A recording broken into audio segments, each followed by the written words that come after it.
Good evening, everyone. We're going to call tonight's meeting to order. We will begin with an approval of tonight's agenda. Can I have a mover and a seconder, please? Councillor Stevens and Councillor Sherwood, all in favor? And that is carried. Are there any disclosures of direct or indirect pecuniary interest? Seeing none. We had no closed meeting of council, so we will begin as we always do with the national anthem. I will ask that you rise if you're able. O Canada, our home and native land, true patriot love in all of us command. With glowing hearts we see thee rise, the true north strong and free.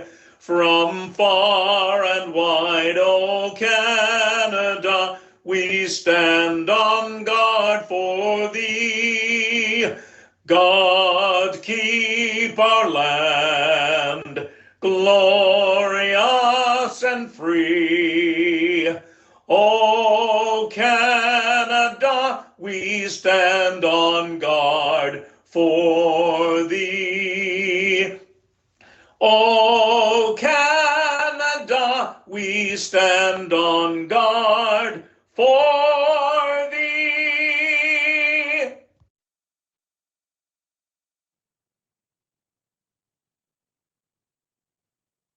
We would like to acknowledge the treaty lands and territory of the Williams Treaty Nations and the Mississaugas of the Credit First Nation.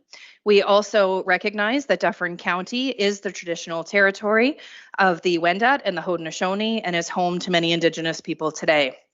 Tonight's meeting is being aired on public television and or streamed live and may be taped for later public broadcast or webcast. Your name is part of the public record and will be included in the minutes of the meeting. Any member of the public who's connecting via telephone is reminded to press *6 to mute and unmute. We ask that you please remain muted until the chair requests comments or questions from the public. I do want to thank all of you for being here. It's a very full agenda tonight, and I want to begin by acknowledging that tonight's meeting is an emotional one for many, and I recognize and respect the passion that brings all of you here. Now, as much as I wish we had this kind of turnout for all of our council meetings, I'm grateful for your engagement here tonight on this issue. And unfortunately, Rob, it's not your presentation from Hydro. That said, it is important that we maintain decorum in council chambers. This is a formal meeting of council, and as such, applause, cheering, booing, waving of flags or signs or any other demonstrations are not considered parliamentary behavior. So I'll ask for your cooperation in keeping this meeting professional, fair, and a respectful place for everyone in attendance, whether you're speaking or listening. So let's work together to ensure that this meeting runs smoothly, efficiently, and with the respect that every voice in this room deserves. I do also want to acknowledge that Councillor McIntosh is unfortunately unable to be here in person, but he wanted all of you to know that he is joining online, so he is not missing this important issue tonight. We will begin with adoptions of the previous council meeting minutes from the May 26th meeting. Can I have a mover and a seconder? Councillor Andrews and Deputy Mayor, was there any questions or comments on that one? All in favor? And that is carried. As we move into the open forum portion of the meeting, I do want to remind everyone that we have a very full agenda, so it's very important that we stick closely to the 3-minute speaking limit. You will hear a buzzer when your time is up, and at that point, we do have to move on to the next speaker. Just a friendly note, 3 minutes is the maximum. You do not have to use it all. We also ask that the speakers who are coming up today focus on new comments only. So that's anything that's come forward since the public meeting of council, which I believe was last June. All of the input shared during previous public meetings has already been heard by council and staff and is reflected in the report before us tonight. And council has taken all of those comments into consideration before making our decision on this item. I'd also ask that you please avoid repeating points that have been made by other speakers. If your position has already been expressed, it is absolutely acceptable and appreciated to simply state your name and address and whether you remain opposed to or in support of the proposed development at 11A York Street. So again, I want to thank you for your cooperation and for helping us keep this meeting respectful and efficient. With that, I will ask if there is anybody on the line for open forum. Jerry, there's nobody there? Okay, who in the gallery would like to begin tonight? All that, is nobody going to say anything? Come on up. And just as a reminder, we do need your name and address for the record once you're up there.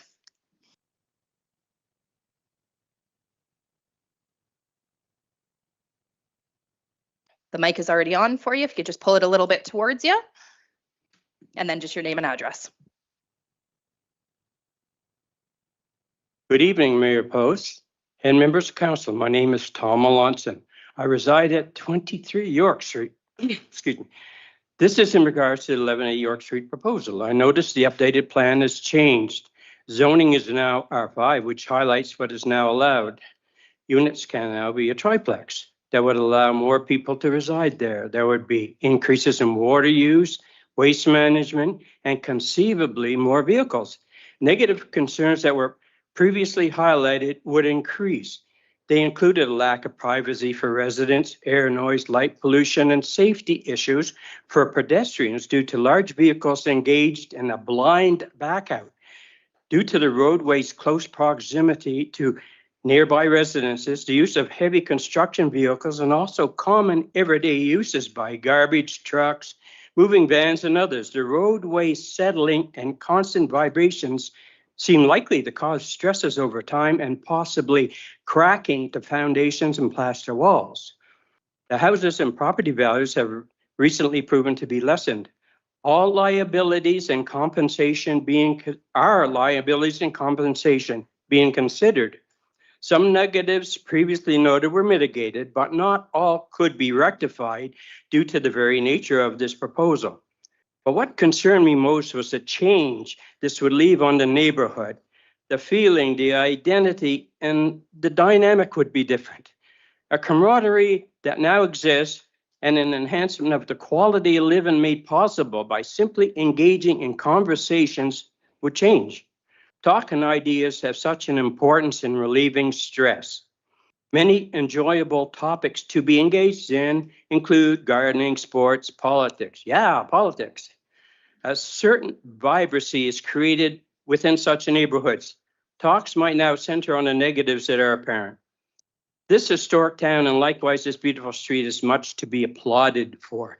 When confronting all of these thoughts, I asked myself, would this proposed undertaking be the cultural identity and the heritage I would want to leave for future generations? I cannot say yes. Leave York Street as is. Thank you for listening. Thank you very much. Was there somebody else who was wanting to speak? Come on up.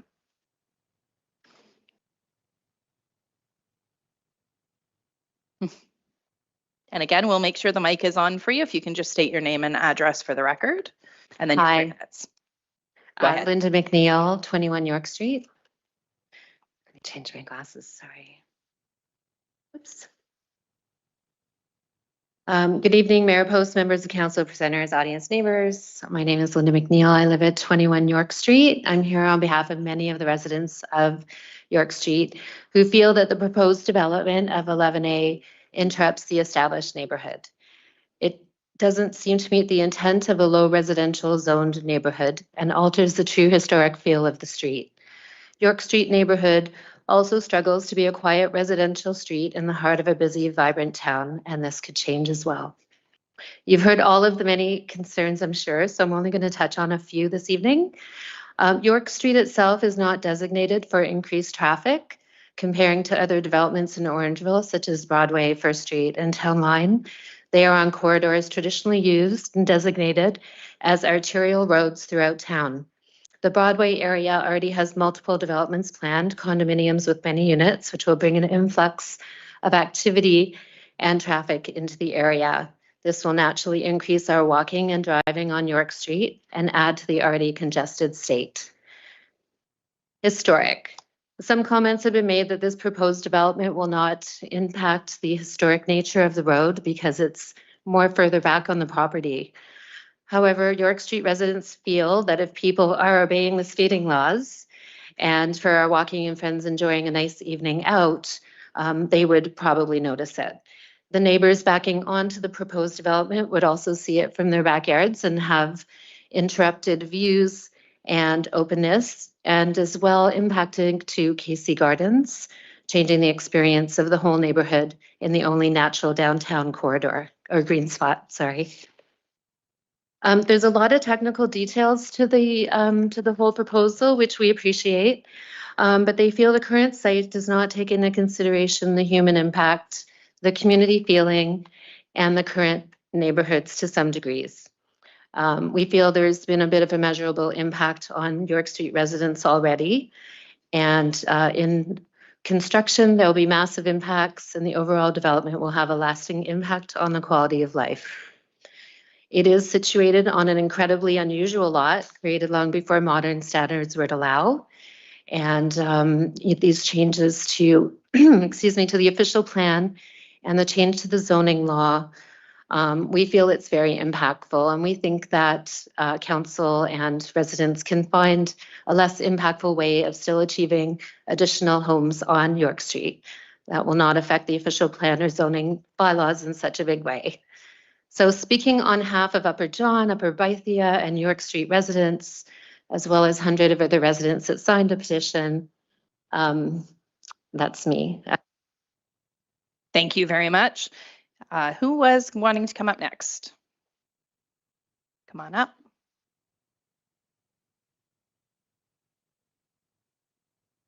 And again, we'll make sure the mic is on from you. We just need your name and address for the record, please.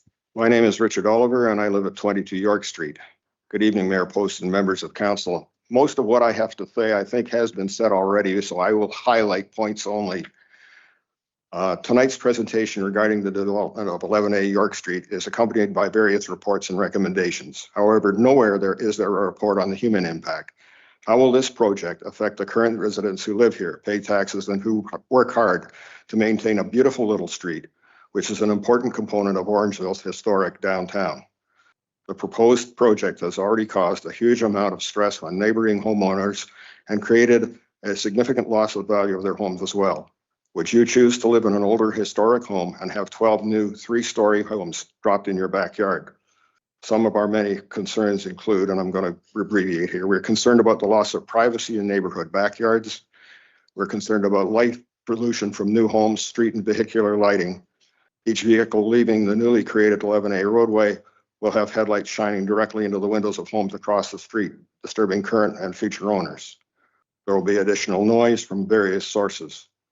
There will be an undeniable loss of street parking for our guests and family, for persons going downtown for special events, and for community centers such as Tweedsmuir Church, Senior Center, and the Royal Canadian Legion.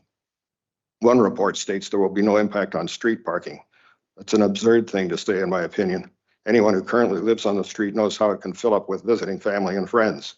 There are only 3 visitor parking spaces in this development, and those are right in front of a current resident's dining room window. There's an increased safety concern for many pedestrian users on York Street. Mostly, we are concerned about who we, as neighbors, will have to interact with in the event of disputes.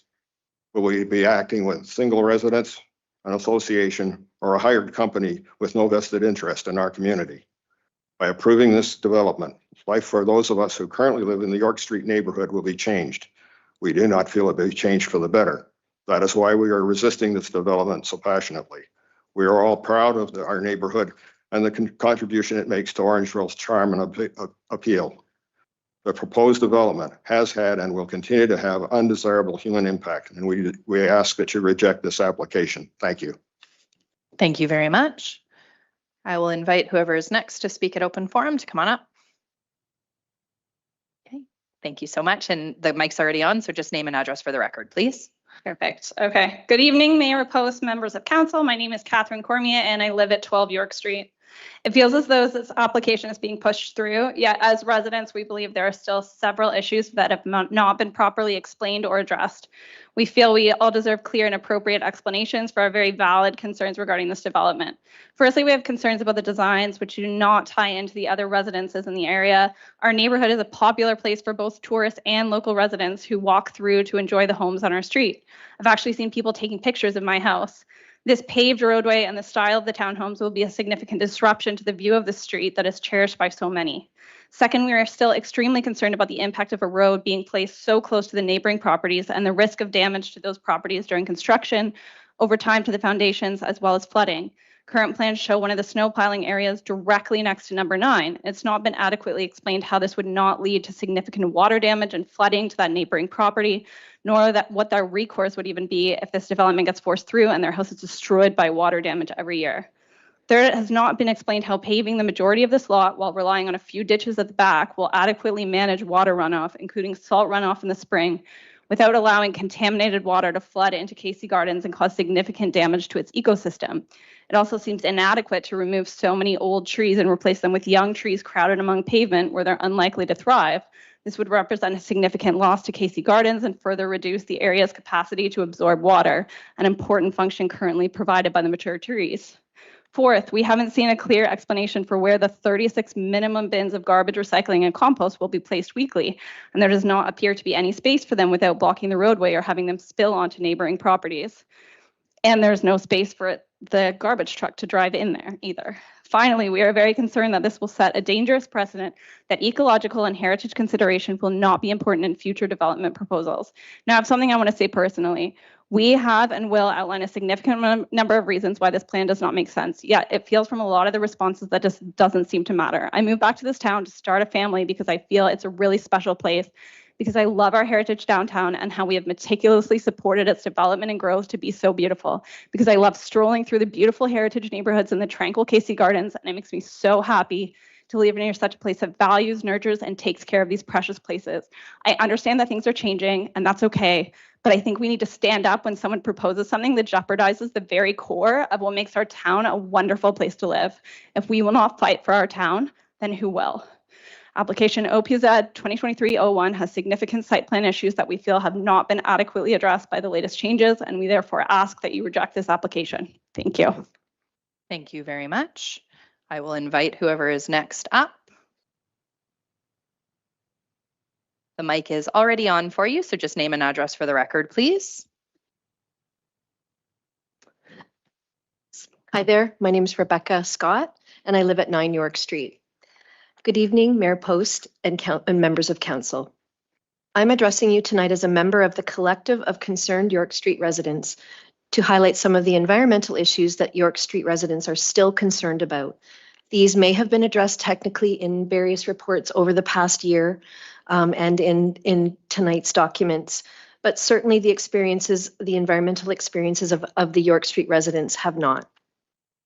The Mill Creek rejuvenation has created a new influx of bird types such as woodpeckers, and a Merlin family sustains a wild population of rabbits, much loved by some of our younger residents and us older folks as well. Bats have increased, peeper frogs entertain us at night.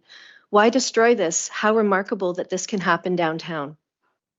The positive impact on the many citizens, young and old, and everyone in between, who use Casey Gardens for relaxation and mental health will be reduced. Noise levels will increase. Light interference certainly will. It logically cannot be avoided. Sewage storage tanks, pumping stations, water runoffs, and bioswales, some of those have been discussed. We wondered about pumping stations, and that has raised some questions. How common are they? How many are these already in Orangeville for reference, and are they noisy, for example? There will be increased noise pollution from adding 12 additional homes to the existing 28 homes on the street.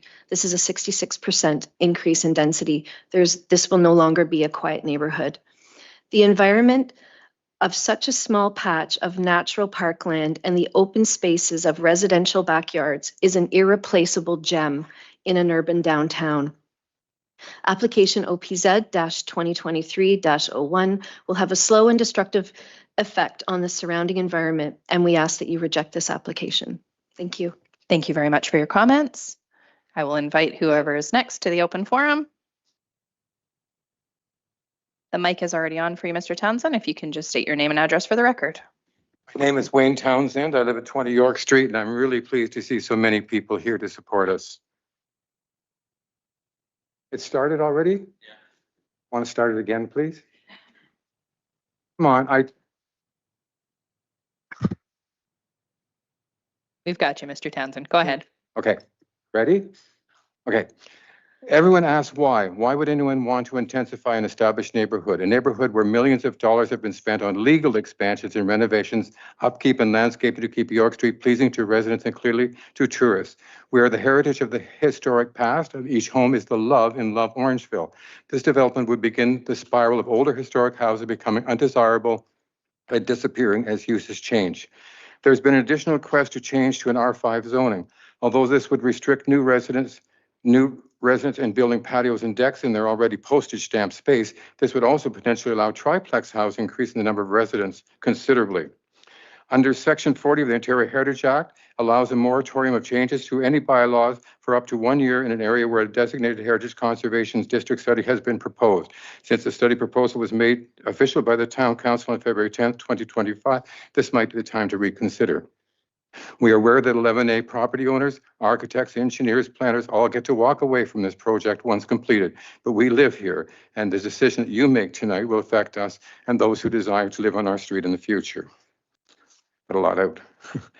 York Street itself is not designated for increased traffic, period. The site plan which you have presented to council has no heart and no understanding of what makes a community and shows no respect for our residents. The technical data refuses to recognize the human impact that has already taken place among residents, which will heighten only during construction and have a lasting impact on our quality of life. The development only happens if there's a change to the official plan and a zoning bylaw. Ask your staff what type of development would be allowed right now today if neither of these changes were allowed.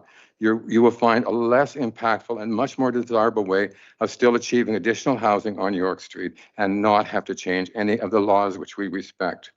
If this application goes to the Ontario Tribunal, we trust that their May 1st, 2024 decision to support the rejection of a development and established community in Port Erie will be the same for us. The application of OPZ 202301 profits no one, only one person, not the community, and we ask that you please reject this recommendation. Thank you. Thank you very much. With 45 seconds to spare. Whoever is next can come up to the mic. Mic is still on. We'll just need your name and address for the record, and then your time will start. Hi, my name is Joanne Lewis. I live at 45 Isaiah. We overlook the park, and it's very pristine, very beautiful. But with a development like this going in, will add a scar to our view. And aside from the building encroaching on the park and the extra lighting, and looking at garbage bins is not something that we would be happy with. So we do oppose this. Thank you.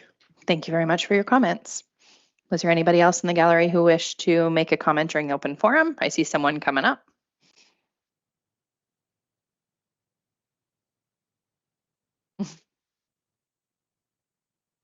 And the mic is already on for Ms. Jones. We just need your name and address for the record. You know me. Karen Jones, 23 York Street. Mayor Post, members of council, planning, staff, good evening. I'd like to talk about the heritage and environmental impact assessments. I could go for 3 hours, but it's got to be 3 minutes. The environmental impact assessment introduction states Dufferin County mapping shows that 11A borders a significant groundwater recharge area within the park. The town of Orangeville is within the Greenbelt and is designated as protected. That little raindrop doesn't know about property lines. And when it falls on the over 50% hard surface, it will never make its way to a significant groundwater recharge area. This assessment was done in 1 day, outside of nesting and many migratory times. It doesn't include insects or night pollinators, which are affected by light pollution. The other thing I want to mention is bioswales. They can be wet or dry at times. Potential for mosquitoes. Children shouldn't play in them due to pollutants from runoff and etc. Now, some municipalities require bylaws for bioswales, setbacks, etc. Orangeville's official plan has no bylaw for bioswales. 11A has been doing quite nicely for 100+ years, recharging the groundwater. The heritage assessment was completed same day, busy day. Property number 9 was mentioned once in the entire report, like it doesn't exist. A road and a sidewalk takes most of the frontage. This size lot max driveway for this lot, 40-foot lot, the width of the driveway max is 6 meters. This would be a private road. Orangeville's official town plan has no bylaws for private roads. Federal and provincial governments are considering downloading infrastructure costs to municipalities, and this one would be pricey. Number 9 has been for sale for about a year. My new neighbor on Bethia wanted to purchase number 9, but possible development stopped them. Number 9 was their first choice. Some of the homes on our street have municipal taxes of 8, 10 plus, 11,000 plus a year. Are they getting a rebate? It's not just that development must be compatible with heritage characteristics, but new development should not disrupt the unique sense of place the residents value. Our street, our safety. It's a warm summer night and 12 barbecues are burning. 12 dogs are barking. Music is playing and the lights are on all night, every night, downlight or not. What are you going to do? Thank you, and I oppose. Thank you very much. Thank you. Whoever is next can approach the mic. The mic is still on for you as well, so just your name and address for the record, please. My name is Garen Godet. I reside at 28 York Street. Good evening, Mayor Post and members of council. My wife and I have both submitted written comments in the past opposing this proposed development, but I felt it was important for me to come to restate that's quite simply, we still remain opposed. Thank you for your time. Thank you very much. Was there anybody else in the gallery wishing to ask a question or make a comment during open forum? Oh, I see someone coming. The mic is still on for you. We just need your name and address for the record, please. My name is Tanya Ellicott, and I actually live at 9 Westdale, not in that neighborhood. But I need to ask everyone here, what kind of town do you want to live in? And are you ready to have it happen next door to you? Think about that, because if this sets a horrible precedent. Thank you for your comments. Was there anybody else in the gallery wishing to ask a question or make a comment? Seeing none, last call. Yeah. Okay, come on up. You need to come to the mic, please. We do because it's on our YouTube channel. So for those who are watching at home, they need the mic to be able to hear you. And we do need your name and address for the record. So you can just have a seat there and the mic is already on for you. Ron Cole. Can you just pull the mic up? Ron Cole, 45 Wellington Street. Thank you. I live in an old town. Born here, raised here, had a business for almost 40 years. And yes, the town needs growth. Yes, the federal government does help you people. And yes, but leave the historic streets alone. There's so many towns in this area and in Ontario that keep their old part of town sacred. Yes, we need development. Yes, we need affordable housing, whether that costs, but leave it in Newtown, north or west part of Orangeville. Move it north, move it east, move it west, but take the sacred part of town and leave it. There's so many people that have lived here, passed on their families, and their families will pass it on. And they don't want to see it disrupted. They don't want to spend a year while you're developing townhouses and put up with all the grief and the struggle. The street's too narrow. The creek is close. And the whole thing is wrong. If it's all about town making money, raise our taxes $1 each. I don't care. But leave the town the way it is. The old part of town. New part of town and outside of town, yes, develop it. And it's a really bad situation to tear up York Street. Thank you, Mr. Cole. I appreciate your comments. Is there anybody else in the gallery? Anybody else in the gallery wishing to ask a question or make a comment? Okay, with that, we will move out of open forum and into presentations, petitions, and delegations. I'd like to invite Mark Hicks from D&H Architects regarding 11A York Street.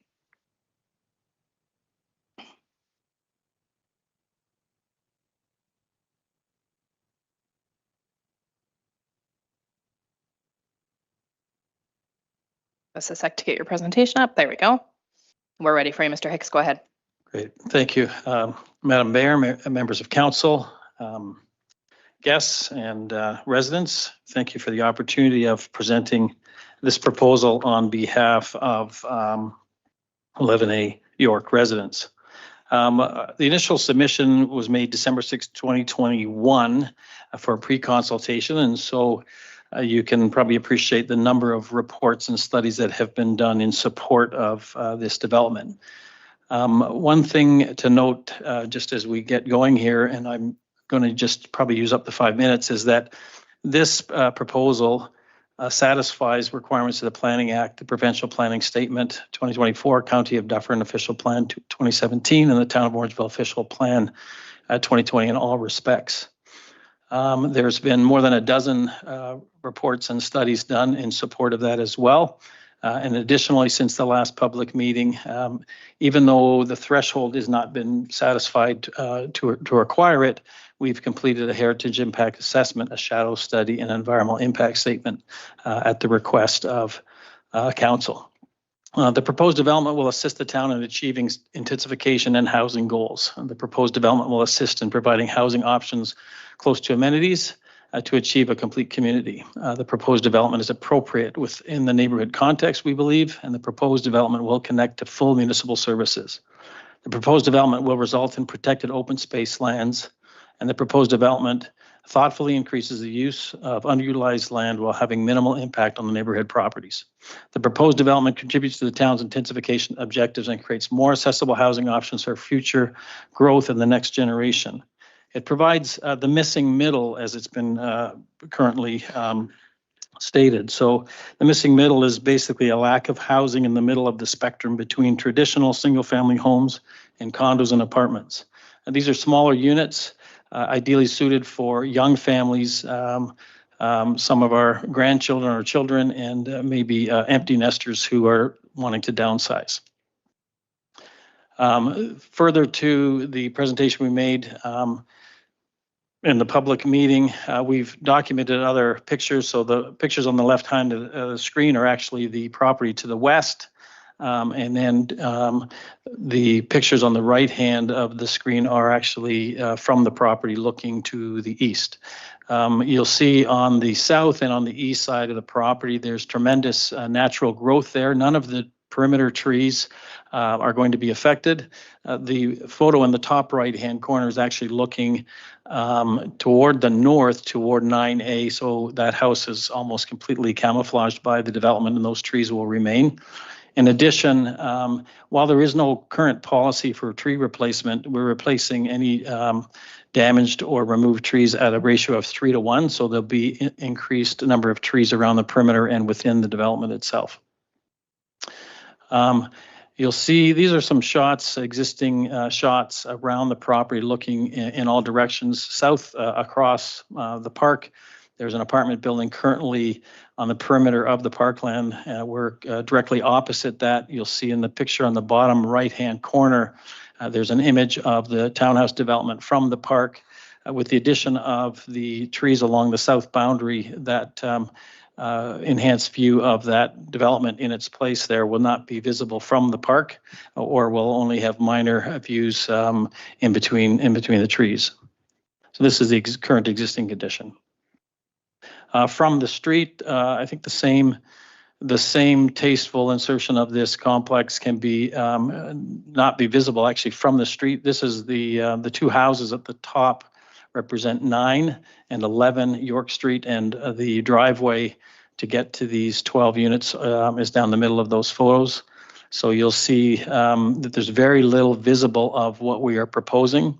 In response to the heritage assessment, the elevation of our buildings were enhanced with some of the historic treatments on the building to blend more into, even though these aren't visible from the street. You also see the height of our building is less because of the slope of the property is less than the current residence at 9 and 11.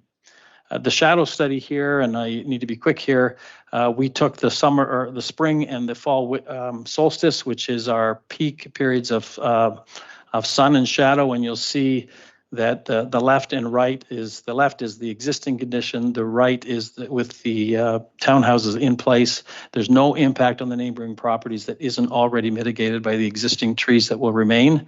The same thing happens in the evening, setting sun in the March and the spring solstice.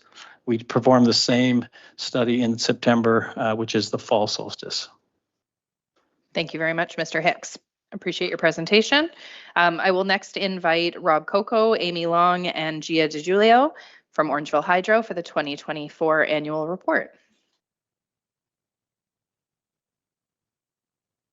So just so everybody in the gallery is aware, we have 2 presentations to go through before our planner's presentation, and then we will move into the vote on York Street.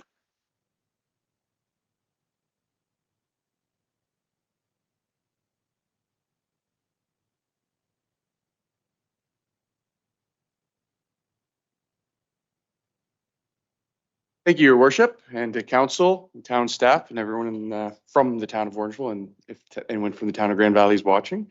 So my name is Rob Coco. I'm the president and CEO of Orangeville Hydro.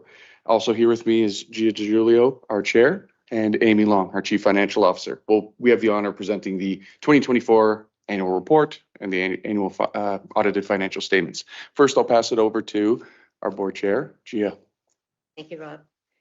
Good evening, Madam Mayor Post, council members, and fellow guests. Thank you very much for inviting us to present to you this evening.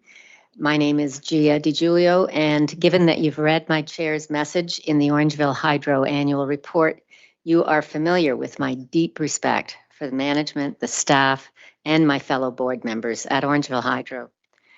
This is a very well operating local distribution company, and it serves its customers efficiently and safely. Performance metrics are very high, and especially when you compare it to the rest of the industry in Ontario, and the folks in Orangeville and Grand Valley greatly benefit from these accomplishments. It is my honor and privilege to serve as chair of the board of Orangeville Hydro, and if you have any questions for me, I'd be pleased to answer, but otherwise I defer to the expertise of Rob Coco and Amy Long. Thank you. Excellent. Thank you. So we'll keep going with it. Yes, I have control. Perfect. So just for those that may have not seen this before, so this slide is a reminder of the organizational structure of Orangeville Hydro. We have 2 shareholders, the town of Orangeville, which owns 94.5% of the shares, and the town of Grand Valley owning 5.5% of the shares. We have 7 board members, 6 of them nominated by the town of Orangeville, and 1 nominated by the town of Grand Valley. Of those 7 board members, 4 of them would be deemed independent of the shareholder. 3 of them would be considered non-independent because of their affiliation with the shareholders being representatives as council. So we are the local distribution company for the town of Orangeville and the town of Grand Valley. Our longstanding mission is to provide safe, reliable, and efficient delivery of electrical energy to our customers while being accountable to our shareholders, the citizens of Orangeville and Grand Valley. Looking back at 2024, some of the key highlights were continued strong reliability statistics that I'll talk about in a few minutes, which is really strong compared to our past performance and the historical average, provincial average. One big undertaking was after 10 years, we went back to the Ontario Energy Board to do a cost of service rate filing, which was approved. The last one was 2014, and in 2024, we had our cost of service approved once again. It's a major undertaking, and we're really proud of the staff. I'm really proud of the staff for their accomplishment of that. We also continue to electrify our corporate fleet with the addition of a new Ford Lightning truck to make 2 of our 9 vehicles now electrified. As all businesses in this day and age, we continued enhancements to our cybersecurity capabilities and our work from home capabilities. And some of the financial support that we provided, 21,000 of low income energy assistance program, 261,000 provided through the Ontario Electricity Support Program. And a key project that I could do a whole presentation just on this was how proud we were to be part of the town of Orangeville's water meter replacement program. So in addition to providing safe electrical power to the citizens, we also do the billing and collecting on behalf of both municipalities. And to do the billing and collecting, we wanted to continue doing that role when you moved to your AMI, your smart water meters. And it was great to work with all the Orangeville Hydro staff, but of course to call out Sarah and Derek for their key role they played for the 3 years to get that project started in 1 year of the deployment. And it was, we were already seeing our ability to serve your citizens, our customers better with that data coming in over the air, getting those hourly reads, able to reach out, calling customers and letting them know, hey, I think a week ago a leak started in your property. You might want to check something, as opposed to citizens waiting for that big bill to come in the mail. Our capital projects that were completed, we continued our 35-year capital voltage conversion program, where we're removing our legacy 4 kV system and upgrading to the 28 kV system. It's been going on since 1990. We're down to the last stretch, about 5 years left. The focus this year, we're on Maple, Madison, Etowald, Rustic, Cedar, and Lawrence. We also were able to increase our ability to serve some new customers in the Armstrong area and get ready for some increased flexibility between our feeders with the new feeder tie on Armstrong. We're pleased to continue our transformer corrosion program, our refurbishment program, where we go out to existing transformers and in order for them to last longer, treat them in the field. And then we had our normal day-to-day continuation of our pole replacement program. Can you pull the mic closer? I guess Yeah. people in the gallery are having a hard time hearing you. We also continued our pole replacement program and our transformer replacement program, and of course, connected new homes in both service territories. This one, council's heard this before, but of course, for those at home, we do have 3 price plans. The historical, what most customers were on, were time of use rates. They do now have the choice and continue to have the choice to flip between time of use rates, tiered rates, where it's a stable rate until you go above the threshold, and the ultra low overnight rate. We have a calculator online. You can actually go look at your data to see if that's the right, which price plan is the right fit for you. Our dividend payments, so wanted to highlight that Orangeville Hydro has paid the town of Orangeville over $22 million since incorporation in 2000, and the town of Grand Valley $562,000 since amalgamation in 2007. Our 2024 dividend payments to the shareholders were $506,000, with $478,000 paid to the town of Orangeville and $28,000 paid to the town of Grand Valley. The dividend payments are based on 50% of our audited net income from the prior year. And so now the payments to the town of Orangeville and town of Grand Valley this year total $482,346, with almost $456,000 going to the town of Orangeville and almost $27,000 going to the town of Grand Valley. Passing over to Amy. Thank you. Is that too loud? So just looking at our 2024 rate application. So as Rob said, we did receive approval from the Ontario Energy Board for our large cost of service rate application. It took us over a year to prepare for, and it's typically completed every 5 years. So going forward, it will likely be in 2029 again. It does allow our rates to be trued up to our budgeted expenses. So customers did see a distribution rate increase beginning on May 1st, 2024, as shown on the slide. Excuse me. The slide also shows the breakdown of a residential bill, with the majority of the costs being pass-through costs that are required to be collected on behalf of the entire electricity sector. The orange slice is our distribution revenue, which is considered Orangeville Hydro's portion of the bill.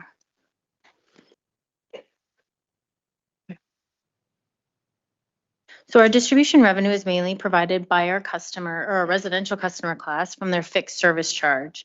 Distribution revenue is higher in 2024 as compared to 2023 at $6.5 million due to an increase in the fixed and variable rates.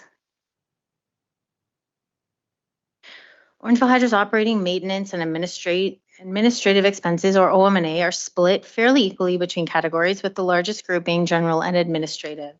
The total OM&A expenses were $4.26 million in 2024, as compared to almost $4 million in 2023. This increase was attributed mainly to higher labor costs, as well as increased training and conference costs, as there have been a number of newer staff hired within the most recent years. There were also higher reactive operations work that was done, higher customer bad debt expenses, and a one-time regulatory expense. Our gross capital expenditures in 2024 amounted to 2.9 million, which were 11% lower than budgeted. The variance was mainly due to lower customer-driven subdivision work, which would be included in the system access line at the top. 2024 actuals was $400,000 higher than 2023, mainly due to the installation of a new roof on the office portion of the building, as well as the implementation of a new GIS system. In 2024, debt to equity was 52 to 48% respectively. Orangeville Hydro takes new debt to fund operating expenses, as well as capital expenditures and regulatory variances. We have not taken new debt since 2022, as the recovery of historical regulatory variances have been high, which have helped cash flows.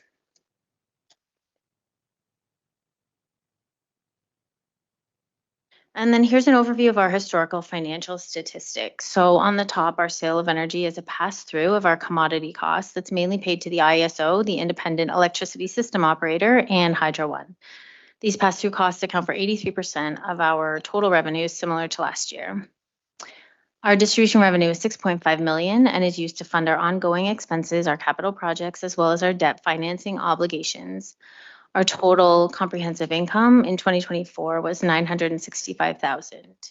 And then looking at the capital assets line, Orangeville Hydro assets have increased to a value of almost 28 million due to the ongoing capital work that takes place every year. Our regulated return on equity was at 7.24%, which is lower than the deemed return on equity of 9.21, mainly due to lower than budgeted net income. Our number of customers has been steadily increasing, while our number of employees by FTE has stayed fairly steady. And then I'll pass the presentation back to Rob for our system reliability details. Yeah, I'll talk about two things. One thing I just want to highlight is 2024, we hit a new system peak, so almost 52 megawatts. We were close to that a few years ago, but we did get up to 52 megawatt, close to 52 megawatts. So our peak does keep rising as our municipality grows, as our service territory grows. And on the reliability side of things, I'll wrap up with is we had our average customer experienced 15 minutes of outages, which is a strong reliability statistic. And 89% of our outages came from 3 events. It's a tree branch on Faulkner, loss of supply from Hydro One because of a pole fire west of town on Highway 9, and then also another loss of supply in December from Hydro One. And so just those 3 events are really and it's that story every year when it come here. It's sort of 3 or 4 events take up almost around 90% of the outages. And that's what we're, as we have a lot of operating and maintenance programs and capital programs to reduce outages, and sometimes that one branch, that one issue has a significant impact. Today, there was one because of a large loss of supply issue. We had 4 minutes for sort of north of town. Town hall was affected for 4 minutes around lunch. And I'll just, I know we're over time, so I'll wrap up. So thank you, Your Worship, and to the council for having us here again. I look forward to any questions. Thank you. Is there any questions? Deputy Mayor and then Councillor Andrews. Yes, thank you, Your Worship. Thank you, Mr. Coco, Amy, nice to see you both, and appreciate the stewardship that you do for us at Orangeville Hydro. The organization is run quite well. Full on to council and to members in the gallery. I sent these questions to Mr. Coco ahead of time. I just wanted to be fair and let him know that this is what I'd be asking. My concern, again, is the financial concern of the organization. The metrics of your brief financial report are up to you. Like, I'm just the oversight person. You have your oversight board, and then we have this relationship. I could care less what your debt is, all those things. That's your business. What I care about is the dividend that comes to me. The dividend was 543,000 in 2021. We haven't come close to that since. We're sitting, well, it was less than 500,000. So it's a negative ROI if you're to do a CAGR on it over time. For us, we're your shareholder. I would like you to be consistent in your dividend. And like, I would almost suggest, and maybe it's not in the mandate, but I would suggest, like, if it was mid-year, I'd be looking at my financials and going, oh my gosh, we can't take on more debt, or we can't do this, or I can't hire this person, because it's going to hurt the revenue to my shareholder, which is the town and to Grand Valley. I'd like you to take it more seriously and pay me at the very least what you paid me prior year. But the reality is that's not even great, because that would be the next thing I'd complain about is that you don't grow. I want my dividend to grow year over year over year. And again, a rerun, just saying the same things that I said to you publicly that I put in my note. I am a shareholder of Ontario Hydro. That dividend increases year over year over year over year. I don't pretend to understand your business, and candidly and flippantly, unprofessionally, I don't want to. What I want is my dividend to increase and to have reliability to it year on year. So that's number one. And then the secondary piece is I would like it to move up significantly. So the secondary piece to that is my request would be is that yourself and the board put your heads together on other ways to grow revenue with the equipment that you have, the resources that you have, and to grow that pie even more than what it is. But to have it fluctuate like it doesn't do me any good. That means that all these people in here have to pay more money in the year that you don't pay me the money that I need, because I've got nowhere else to go. Anyway, so that's my feedback. In all sincerity, you run a great organization, and thank you very much for all you do. That's my two concerns moving forward. Mr. Coco, did you want to address that? Yeah, absolutely. And so thank you for your comments and providing them ahead of time in our past discussions. I'd be pleased to take that back to the board to discuss. And all of those conversations will, of course, involve CAO Smith and others at the town staff to talk about implementing those in the best way and bringing it back to, or having those discussions at the board first, and of course, involving the town staff as well, with both shareholders. Thank you. Councillor Andrews?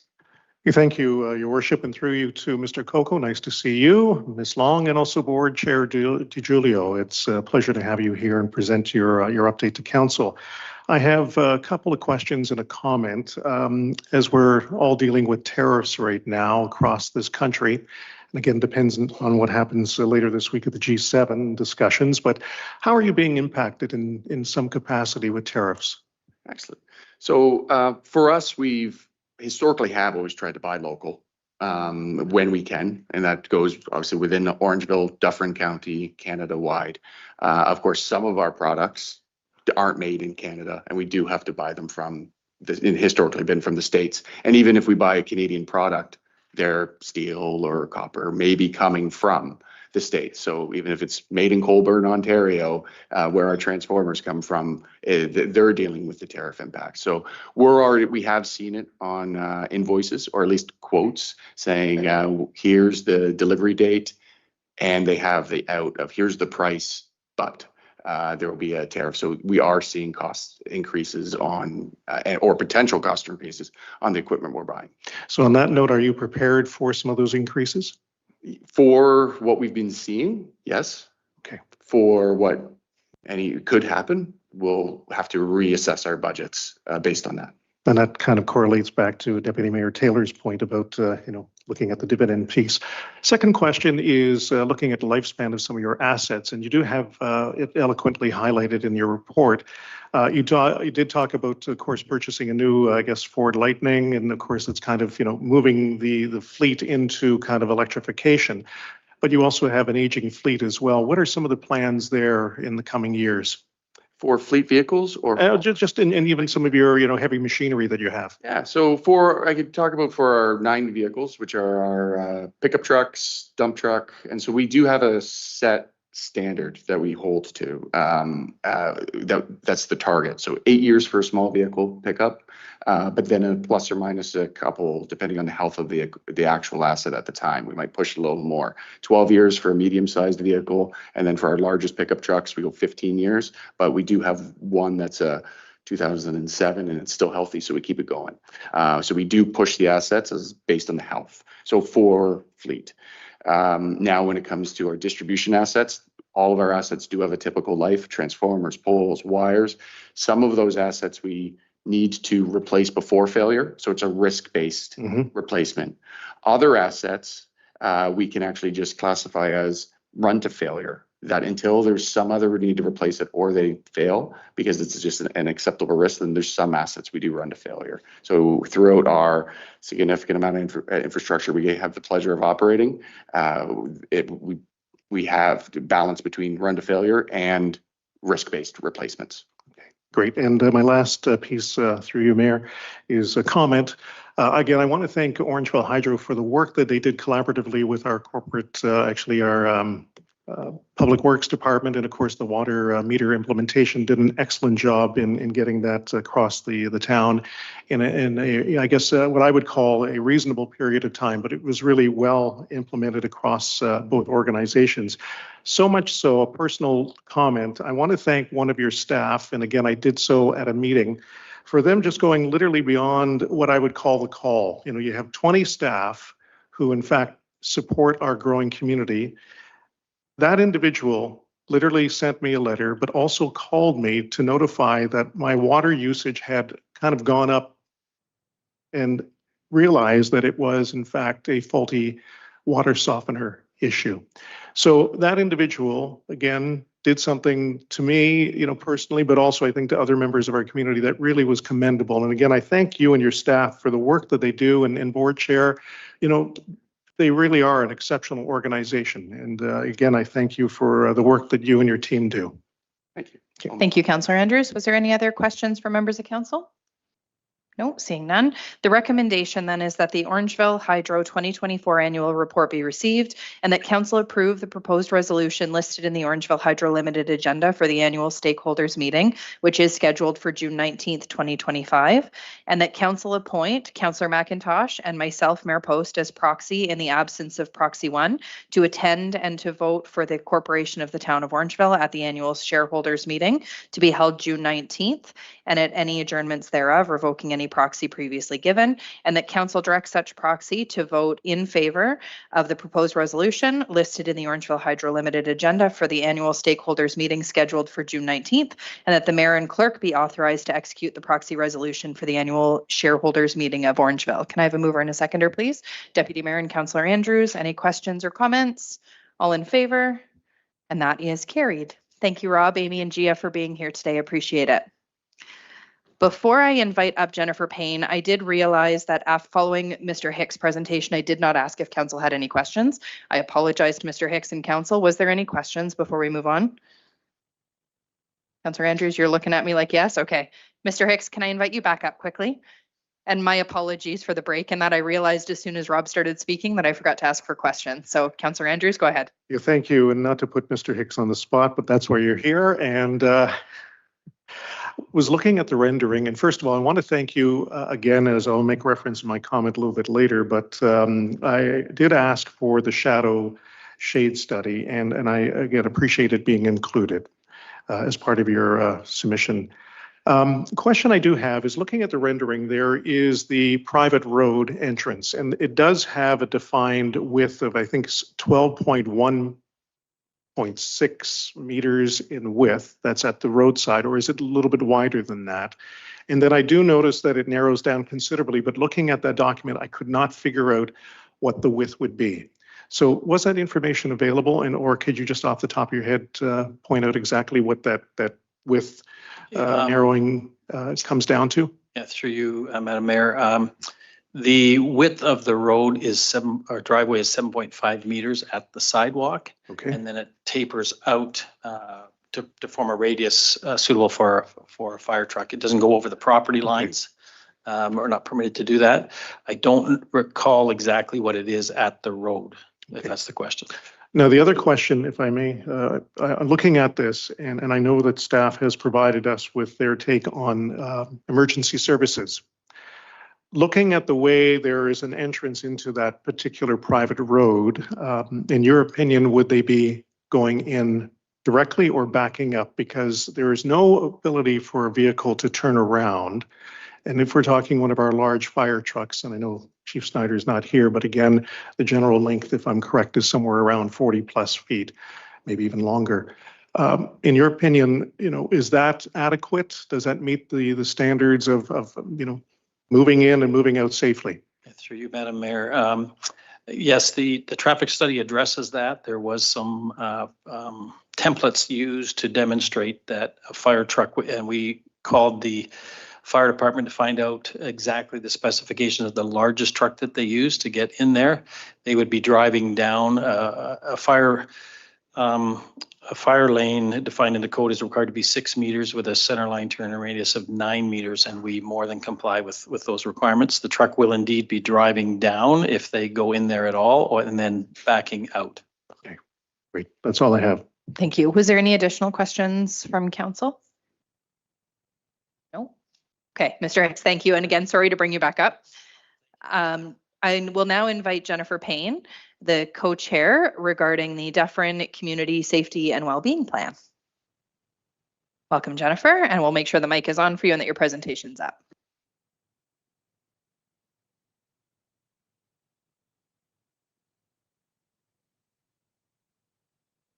Thank you so much, and good evening, Mayor Post, members of council, and my friends on staff. I'm delighted to bring you the Community Safety and Wellbeing Plan for Dufferin County. My name is Jennifer Payne. I'm Executive Director of Headwaters Communities in Action. And I happen to co-chair the integration table for community safety and wellbeing with Anna Vanderland from Wellington Dufferin Guelph Public Health. So just by way of background, the Community Safety and Wellbeing Plan is actually a provincially mandated plan for all municipalities to have.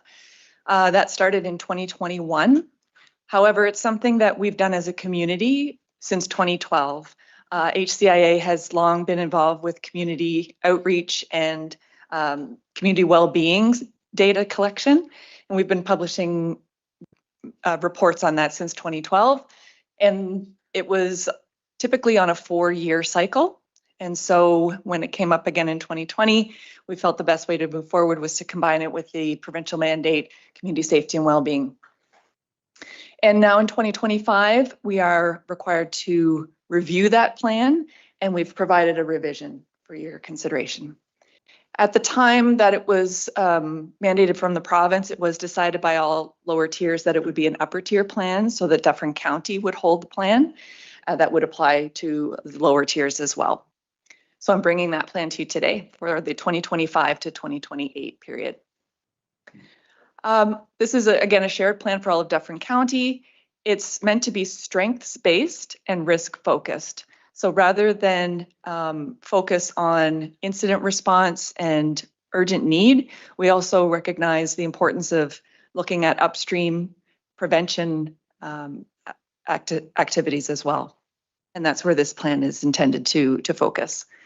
It leverages existing community resources. We don't want to reinvent wheels. We want to celebrate what's strong within the community and build on that. And this plan was approved by County Council in May of this year.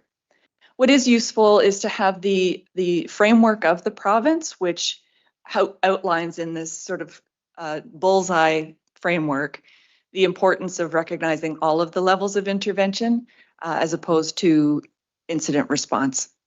We'll try to catch things before they get serious. And recognize that creating the environment for quality of life is as important. So at the integration table, we enjoy deep commitment and involvement from a number of key community agencies who provide services. You'll notice a lot of familiar names here in this list. We have over 30 member organizations who attend our integration table meetings and who have planned with us and provided the report that's in front of you.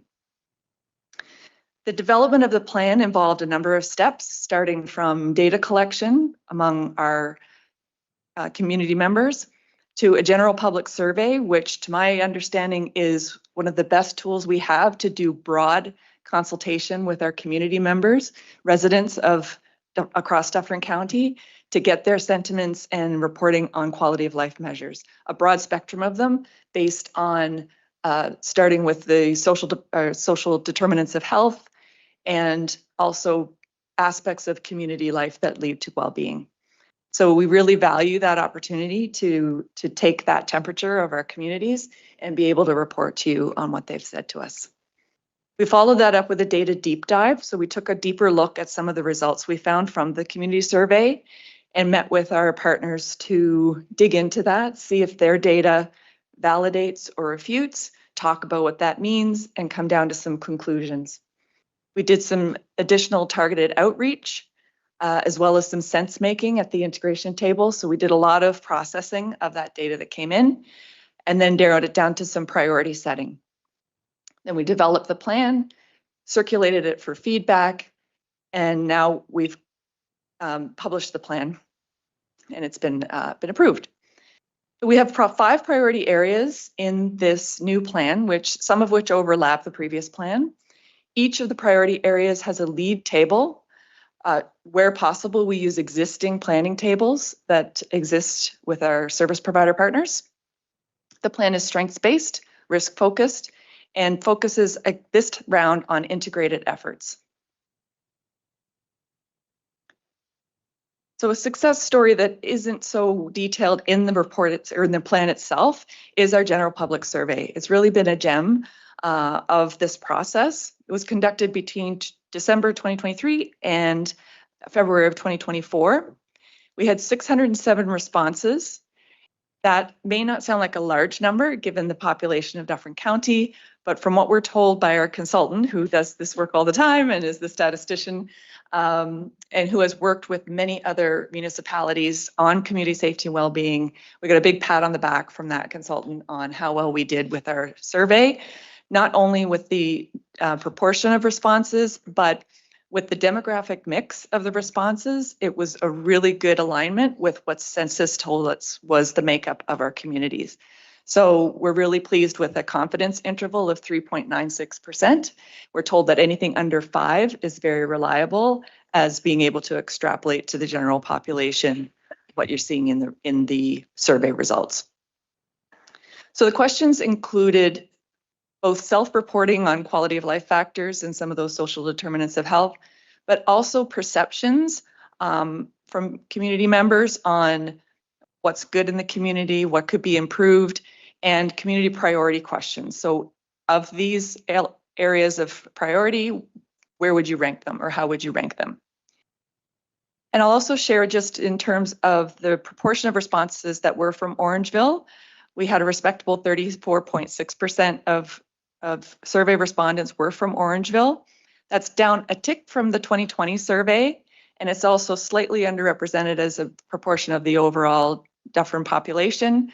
But I would attribute that to many other communities doing better on their representation. So they've achieved a little bit better of proportionate representation. But I wanted to thank you, first of all, for promoting the survey when it came around. And I think that attributes to some of our success in getting those results. So here are the priority areas that have been determined for 2025 to 28. I'm sure you'll see no surprises here, as they should be the same types of priorities you're hearing from your constituents, but they come down to community safety, housing and homelessness, mental health and well-being, family support, and food insecurity. So some of those are carryovers from the 2020 round, but we're seeing increased activity in a lot of these areas, and also recognizing that we need to maintain our focus, as well as a couple of new ones that have emerged. In the plan, each of the priority areas has a profile that looks at both the current situation, so what we heard from the community and what we know from the data, the strengths, what is working well, and we feel it's important to recognize those because we have worked for a long time very hard to create a connected and inclusive community, and we don't want to overlook those good improvements that we've made by focusing on what continues to be a gap or a need.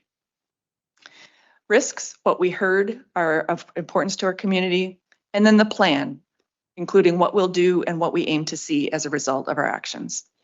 And within the plan, again, each priority area has a lead table of who holds knowledge in this area. We identify some outcomes of what success looks like when we've addressed this issue, the measures, how we'll know we're successful, and then the actions we intend to take. We've also included a brief statement of change, which we hope provides a little bit more plain language for community members to access what's in this plan, and gives a succinct statement of what we expect to happen and what outcomes we hope will result.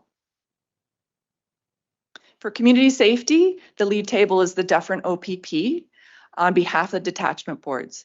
And what we've done through this process is try to develop our relationships more with the individual police boards, and we'll continue to do that reach out as we move into implementation and action planning. We have the Housing and Homelessness Working Group from the Dufferin County Equity Collaborative as the lead table for housing and homelessness. They've been working for a long time on prioritizing and setting action plans for that. And we also recognize the activity of the Dufferin County Homelessness Task Force participating in that dialogue as well. Mental health and well-being, the Hills of Headwaters Ontario Health Team, Mental Health and Addictions Community Working Group. That was an established group. Family support is led by Dufferin Child and Family Services. And then food insecurity, the lead table for that is fairly new. It's been, I guess, going for about a year now. Also under DCEC, there's a Dufferin Food Access Subcommittee. And what we wanted to highlight this round, which didn't receive so much attention before, was this integrated efforts. So the idea here is to really break down silos among the different planning tables and see where there's opportunity to work together to make progress on all of the priority areas. We know that there are intersecting priorities. Nothing exists in a vacuum. We're all dealing with whole humans who have different aspects to them and their lives. And so quite often when you go to receive one service, you may need a different type of service.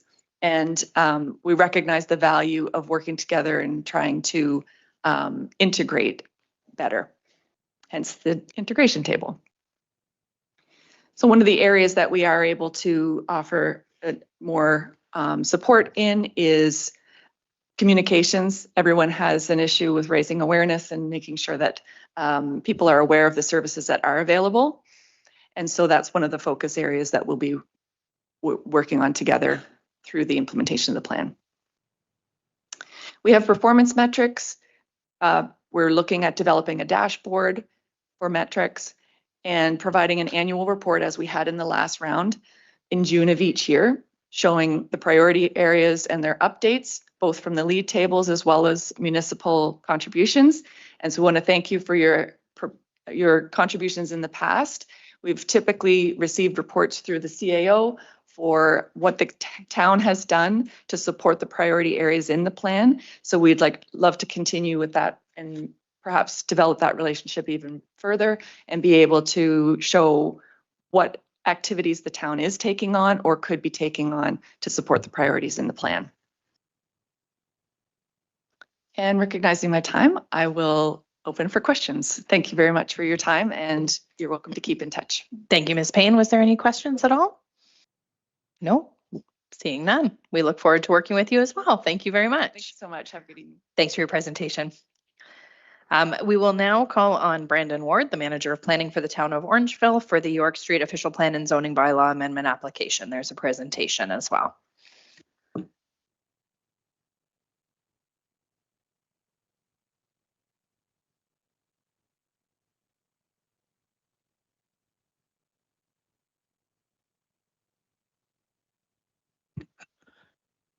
Good evening, Mayor Post, members of council. Thank you for your introductory remarks. I'd like to take this opportunity to speak to you this evening about some of the details and the process behind the application review for this item on your agenda tonight with respect to the, the development at 11A York Street. So I'll start off just with some details around the development concept. I won't get into too much detail about the concept itself. I think many are very familiar with the concept. The rendering illustration is provided here for your reference, as well as the concept layout. I just want to highlight some details about the applications that are before you. So the site is designated in our official plan as low density residential that permits singles and semis at a certain density rate. The applicant is requesting, and that's the entirety of the site, and I'll come back to that in a moment, but The applicant is seeking to redesignate it to low-density multiple, so a slight increase in both the unit types permitted as well as the density range. They're seeking permissions for townhouses, which the low-density multiple designation permits. And in addition, you see the darker gray hatched area at the bottom corner. That's in a floodway restriction area. Notwithstanding that it's designated for residential uses, it's restricted by that flood hazard category. So we're actually proposing to redesignate that to an open space conservation designation, which strengthens and reinforces that protection and hazard avoidance. Similarly, with the zoning bylaw amendment, the site's zoned R2. It's a very restrictive zone category, permits only single detached dwellings. And the zoning framework admittedly is quite, it's old. It's a very extensive range of very restrictive and precise zone categories. It's not something you see really with modern zoning, but that is the zoning that applies. They are seeking a rezoning to an R5, and the R5 permits singles, semis, duplexes, triplexes, as well as townhomes. There's no other use permitted in terms of the residential type. And similarly, the lands to the south would be rezoned to an open space conservation category, again, to reinforce that protection and avoidance of those areas. There's also a holding symbol included, which contains a number of conditions, and I can speak to that a little further on, as well as some site-specific zone standards that both reflect the details of the development, but also reinforce some of the resolution of the issues that have come forward through the review. So the process, and I think the applicant highlighted this earlier, it's been very extensive. It started late 2021, early 2022. It's gone through multiple rounds of reviews. The details of the application have been very complex. It involves a number of consultant or fields of discipline, some of which we don't have available in our review complement, and that's where we've relied upon independent third-party consultant peer reviews to review and advise us on this. So in a nutshell, our role through this process is to review the facts and details of an application that's submitted and guide it through its legislative review process that includes public consultation. And based on our review of the facts and the details of that application, assess its merits against the policy framework of the province, the county, and the town. Because at the end of the day, our role is to provide you with recommendations. Council, as a legislated planning decision-making authority under the Planning Act, is responsible for, when making its planning decisions, to ensure that those decisions align with that planning policy framework. So our role is to provide you with advice and recommendations based on our judgment as to how we see the details and the merits of that application meeting or not meeting the planning framework. So having said that, the consultation has certainly been extensive. We've heard a lot of opposition to this application. Quite frankly, it's very clear residents do not want this in their neighborhood, and we appreciate the reasons why. But again, our job is to review the facts and the merits of the application. And when looking at the reasons behind that opposition, it's clear that those reasons are based on concerns about the change, the perception of the change that this development will bring forward, and potential impacts that the change will bring forward.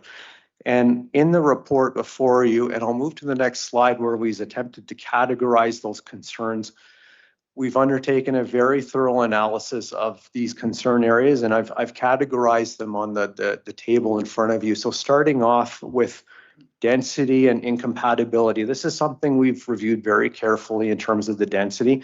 It calculates to a density of 41 units per hectare. The permissive density under the low density multiple designation is a range of between 25 and 49. So it's well within that range. In terms of compatibility with adjacent properties, again, we've heard a number of concerns about that issue, and we wanted to carefully examine the relationship of the development concept in relation to those properties. We've ensured that the setbacks, the rear yard setbacks adjacent to the neighboring properties, are consistent with other similar development forms in the town. We've also proposed specific zone standards that would prohibit things like upper level decks, balconies, or structural encroachments that might infringe on that setback to maintain that separation and alleviate those concerns about adjacent impacts. One thing I want to point out, the building height as proposed actually meets the zone standard that exists. They're not seeking an increase. The current R2 zoning, notwithstanding it only permits detached, permits a 3-story height. And the proposed amendment seeks to maintain that. They're not seeking any relief from height, which is something you often see with site-specific applications. One of the items the applicant touched on earlier, and I'll just speak to it momentarily, is the shadow study. That was asked for later in the process. We didn't require it early in the submission because our urban design guidelines specifically state that we should be looking at a shadow study with a development of 6 stories or more, and when it's proximate and likely to impact or directly impact shadow sensitive areas. So that's meaning things like primary residential living space, where it's basically the shadow conditions are unavoidable, and things like public amenity space that might be overshadowed. So notwithstanding, the application involves 3 stories, they're not exceeding the height requirements. We didn't ask for that. Nevertheless, the applicant has prepared that. They've submitted it. We've reviewed it and demonstrated that there's really negligible difference between pre-development and post-development circumstances from a shadow standpoint.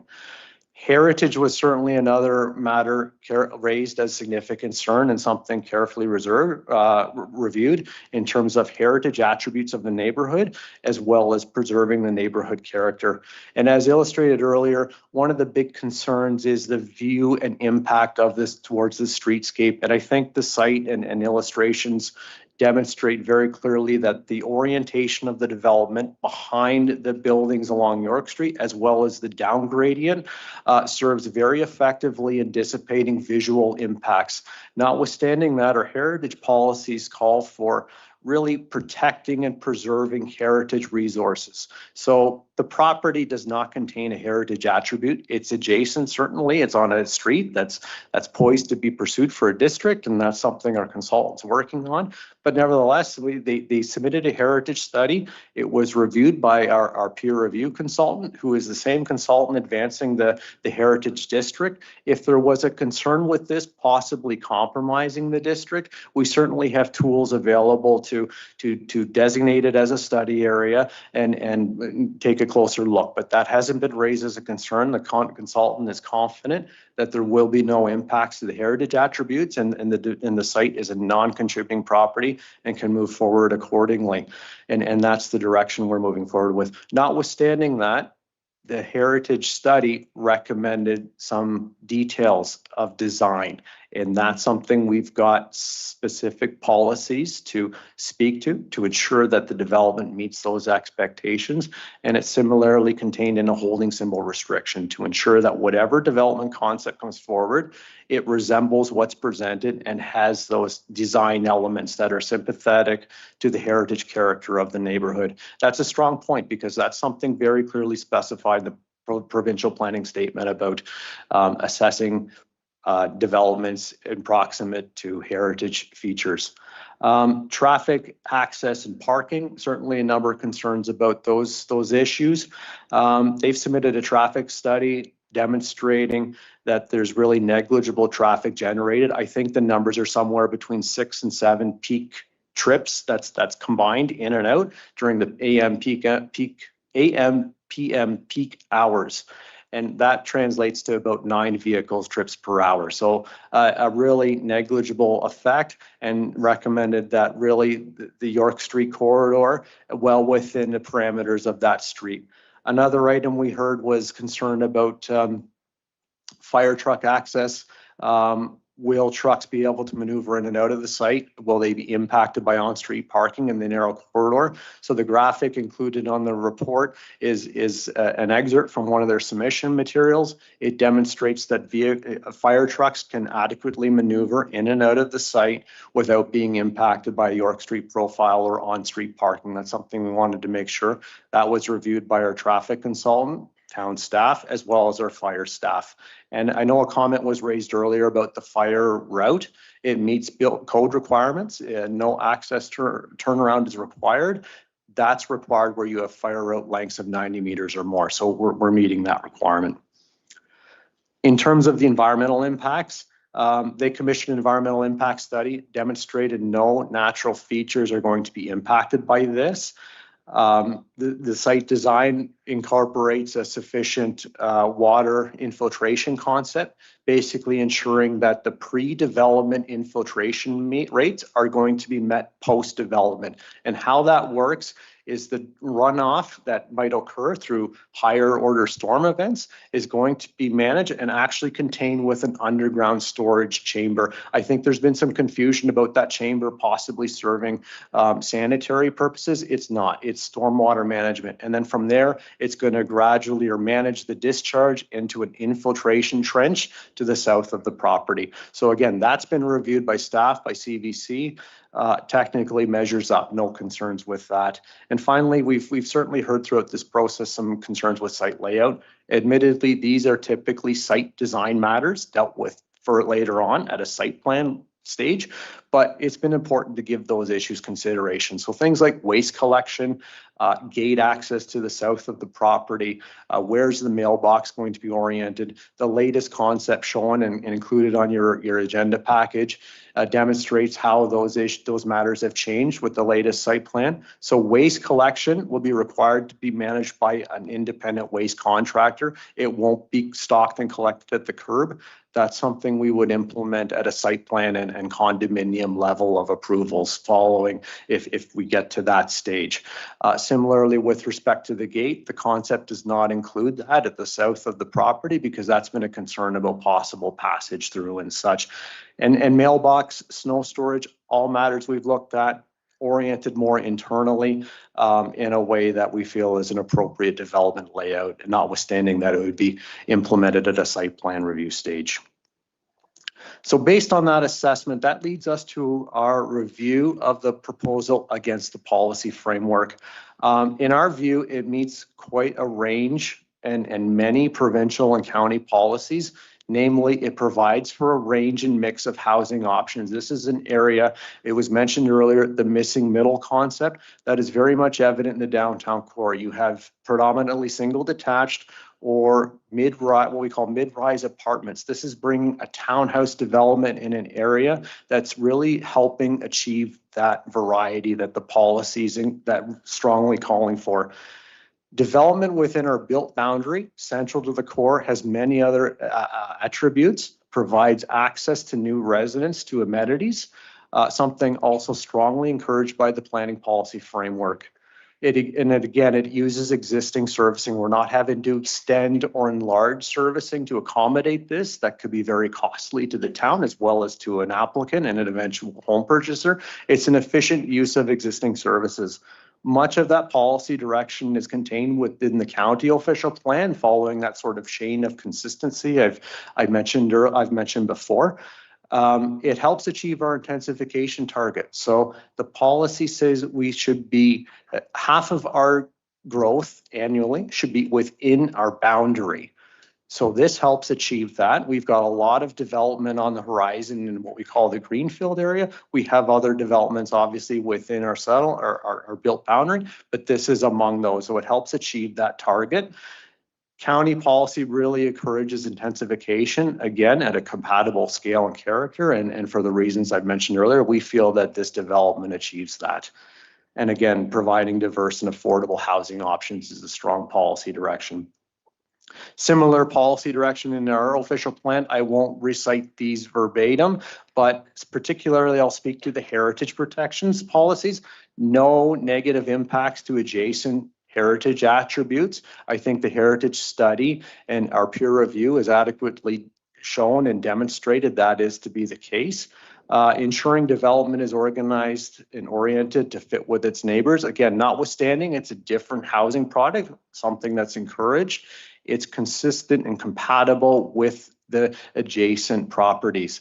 One of the items is it actually improves views to Casey Gardens. The concept of improving visibility to park features is something our policies encourage. So by removing the existing detached dwelling and creating the private laneway on the development on either side, it actually helps achieve that. So one item we found we wanted to highlight is the concept actually has a very strong resemblance to a concept illustration shown in our urban design guidelines. It highlights this concept of a cluster development on an infill scenario that more efficiently utilizes an oversized lot and provides more intensification. It's very similar, and therefore we feel it strongly meets the direction provided in our guidelines, and the guidelines do predate this application. So finally, the decision before you, and this is a product of our review, we recommend approval. It's a decision that conforms to many town policies in our opinion, and just as to reiterate, that's council's decision-making authority. That's the responsibility, is that the decision be made in alignment with the policy framework. In our view, all of the concerns and issues have been addressed through the technical submission and corresponding review by those counterpart experts. The next steps following that sort of approval decision would be a site plan stage, as well as removing the holding symbol that addresses those conditions that I spoke about earlier. Condominium followed by building permits and eventual new home construction. And many of the concerns around construction would be managed not only through the building permit process, but through the site plan approval process. A refusal decision, on the other hand, which is something that is requested and something being suggested, is not something we would support. And the reason is because we don't see that meeting the policy framework. I had a chance to discuss this with an external planning consultant we have on a standing offer retainer basis to help with complex studies and things like that. And they're, in their opinion, they agree with that, in that there's really no policy basis to support a refusal decision. In that scenario, the applicant has full right and ability to appeal that decision to the Ontario Land Tribunal. If that were the case, the decision-making authority moves to the tribunal. It's removed from council, it goes to the tribunal. The tribunal makes its decisions based on facts and evidence submitted to it. So that's evidence submitted by consultant experts. It would be on both behalf of the applicant as well as the town, as the town would be expected to defend its decision in an appeal scenario. Retaining consultants and legal defense in support of an appeal means additional costs. It costs everybody involved in an appeal setting, and there would be especially costs incurred to the town in support of that sort of decision scenario. So thank you again for the opportunity to speak this. I hope it provides a little more detail and context to the decision before you, and be happy to answer any questions. Thank you, Mr. Ward. Was there any questions from members of council for Mr. Ward? Councillor Stevens. Thank you, through you, Your Worship. You just said the private laneway. Would our bylaw, if a vehicle parked in the private laneway, would our bylaw have any enforcement rights? And I'll probably look to our clerk to maybe answer that. Through you, Mayor Post, the answer is no. Our bylaw enforcement cannot enforce anything on a private laneway or a private road. Or sorry, may I continue? Thank you. You said on page 4, views of the Casey Gardens would be improved. Can you just elaborate? That's correct. Yeah. In comparison to existing conditions, there's a dwelling situated on the property. The proposal calls for that dwelling to be removed, demolished, to make way for the development concept. So what would be put in its place would be a laneway, an open passage through the site, and the development blocks would be oriented on opposite sides. So it opens up the site and creates a view corridor from the street towards Casey Gardens. Reminder of decorum, everybody, please. Thank you. Councillor Stevens, go ahead. Thank you. And this is probably to the fire chief. I'm not sure if he's online, or Ms. Savage could probably help me out. In the report, it says a Pierce fire truck. Can you elaborate? Is that the aerial, or is that just a pumper rescue? Ms. Savage? Through you, Mayor Post, Councillor Stevens, I believe that is the aerial truck that will be coming to us within the next 2 years. Thank you. What about our current aerial? Would it fit down that private laneway right now? Through you, Mayor Post, Councillor Stevens, I would defer to. CAO Smith has something. Yeah, Okay. I'm going to respond to that. So this application has been fully vetted by our fire department. They have expressed no concerns. So, you know, an individual truck, we can't answer that. The answer, though, is from the fire department. They have expressed no concerns with this. Okay. I thought the fire chief maybe would have been here. And then is there a hydrant inside on the private laneway? Because I couldn't see that on the plans, and I'm not sure, maybe Mr. Hicks could.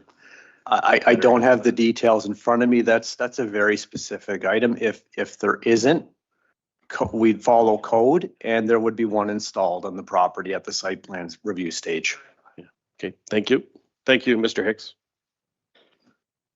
And the next one is, I couldn't tell because it's too hard to read, and maybe I'm just not good at vision anymore, but there's 2 spots for each unit. And how long is the driveway? Because I could not on any report see how long the driveway is.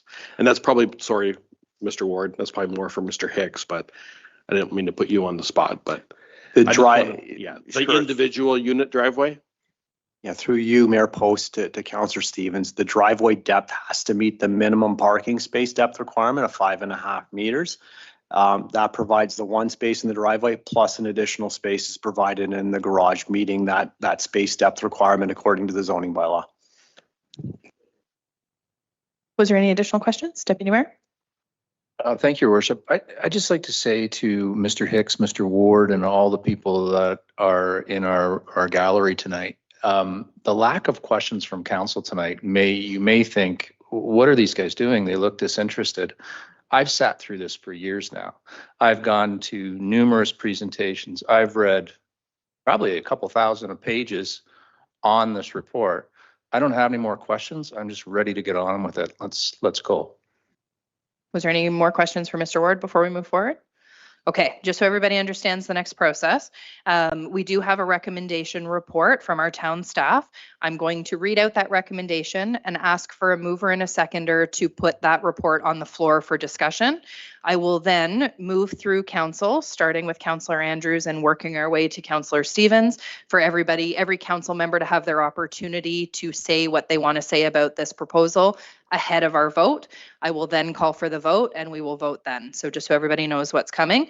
The recommendation in the agenda is that report INS 2025-20, 11A York Street, recommendation report OPZ 2023-01 be received, and that the official plan amendment and zoning bylaw amendment application OPZ 2023-01 be approved, and that council pass the following bylaws as included in the bylaws section of this council meeting to permit a 12-unit townhouse development on the subject lands known municipally as 11A York Street. Number 1, a bylaw to adopt official plan amendment number 136 to redesignate the subject lands from low-density residential to low-density multiple, Schedule C, with specific area policy E8.82 Schedule B, and redesignate the southeast portion of the site to open space conservation, Schedule A. And number 2, a bylaw to amend zoning bylaw 22-90 as amended to rezone the subject lands to residential 5th density known as R5 zones with special provision 24.241 and holding symbol, and to rezone the southeast corner of the subject lands to open space conservation known as OS2. Can I have a mover and a seconder to put the report on the floor? Deputy Mayor, seconded by Councillor Sherwood. I will start with Councillor Andrews for your remarks. Well, thank you for the opportunity, Mayor Post, to express our individual thoughts pertaining to the proposed 11A York Street townhouse development. I first of all would like to thank everyone who's expressed their thoughts regarding this proposal, those in person, in the gallery, and those who have also communicated in various forms. This forum for commentary is essential, ensuring that we make the right decisions for our community. I also commend Mr. Hicks of D&H for his professionalism in providing the various documents as required to our planning department, and in particular, the one specific request I had made at a previous council meeting to understand the impact of the proposed development regarding the shadow and shade. I point out that this particular request, as Mr. Ward had identified, wasn't required as part of this application. Yet it has been provided to give context as for the impact on the existing residents and the overall topography if it is to be approved. I also would like to thank Mr. Ward and his team for the report to council and the additional documentation. As Deputy Mayor Taylor has indicated, we have had hundreds upon hundreds of pages to review, and it has helped council hopefully to make its decision tonight. Your professionalism and expertise are truly commended. As the chair of the town's Affordable Housing Task Force, one of my roles with the members of this task force is to seek opportunities to increase the housing stock within our community. It has been pointed out that council has approved a number of developments that will increase that housing stock and do so in a complementary way within the neighborhoods they will reside here in Orangeville. In fact, I remind those in attendance that this task force, a shameless plug, this task force will be hosting a community open house next Wednesday, June 18th, where we'll be seeking further input from the community on what defines affordable and attainable housing in our community. In the case of this proposed 11A York Street townhouse development, I have read every single document as provided to council. I've read every single letter or email of correspondence. I've listened to those opposed and in favor of the development, yet I have concerns of how 12 townhouses will be placed within this specific neighborhood without causing various short and long-term impact. I understand that this development conforms in principle to many provincial and county policies. Yet in my opinion, despite meeting most of the planning requirements, this development just doesn't make sense for the specific neighborhood in its proposed design. Now, I have no issue with what I define as a reasonable complementary infill, as an example that could allow ARUs, additional residential units, which the lot could accommodate, but not 12 units. Let me conclude with the following analogy. I wear 9.5 size shoes. Recently, I was shopping and found the perfect pair of dress shoes at a very high-end men's shoe store. The shoes were what I thought would complement my professional wardrobe, yet the only pair that they had left in stock was an 8.5. There I was debating for a long time on what I should do. The shoes were exactly the right color and style. I even tried to convince myself that I could possibly squeeze into an 8.5 dress shoes, but they truly would be uncomfortable, painful over time, and it just didn't make sense. In the end, I made the right decision, and I didn't buy those shoes. As one of the 7 members of Orangeville Council who was elected by the people of our community, it is my role to listen, gauge, and determine what should be my decision on their behalf on any and all agenda items. When it's time for us to vote for this development, 11A York Street, I will be voting no. Councillor Prendergast. Thank you, Mayor Post. Council is being asked to approve a 12-unit condominium development at 11A York Street. On the surface, it adds housing, but scratch beneath that and the flaws are clear. This proposal does not reflect context-sensitive planning, nor does it serve the long-term interests of our town. Orangeville, like the rest of the province and country, is in a housing crisis. But that doesn't mean any housing is good housing. We need seniors housing that allows people to age in place. We need homes young families can actually afford. What we don't need are more expensive market rate ownership condominium townhouse units in neighborhoods that aren't suited to them, especially when they undermine the very character that makes Orangeville special. This proposal adds supply, but not the kind we need or where we need it. Claims that the development preserve open space or has minimal neighborhood impact don't hold up under scrutiny. The protected area is only a fraction of what's currently green, and it's not buildable anyway. The density is a significant jump, and the 3-story design isn't truly accessible. Growth must be guided by local context, community values, and real affordability, not just targets established by other levels of government. York Street is part of one of Orangeville's most historically cohesive neighborhoods. It features mature trees, heritage homes, and a walkable streetscape that reflects the town's early settlement pattern. Approving a large-scale condo block in this context is not just a zoning change, it's establishing precedent. And like fragmenting an ecosystem, once we break the continuity of a neighborhood, we begin to erode its integrity. The character that makes Orangeville unique, it's not guaranteed. It must be protected through deliberate, thoughtful decisions, especially when it comes to land use.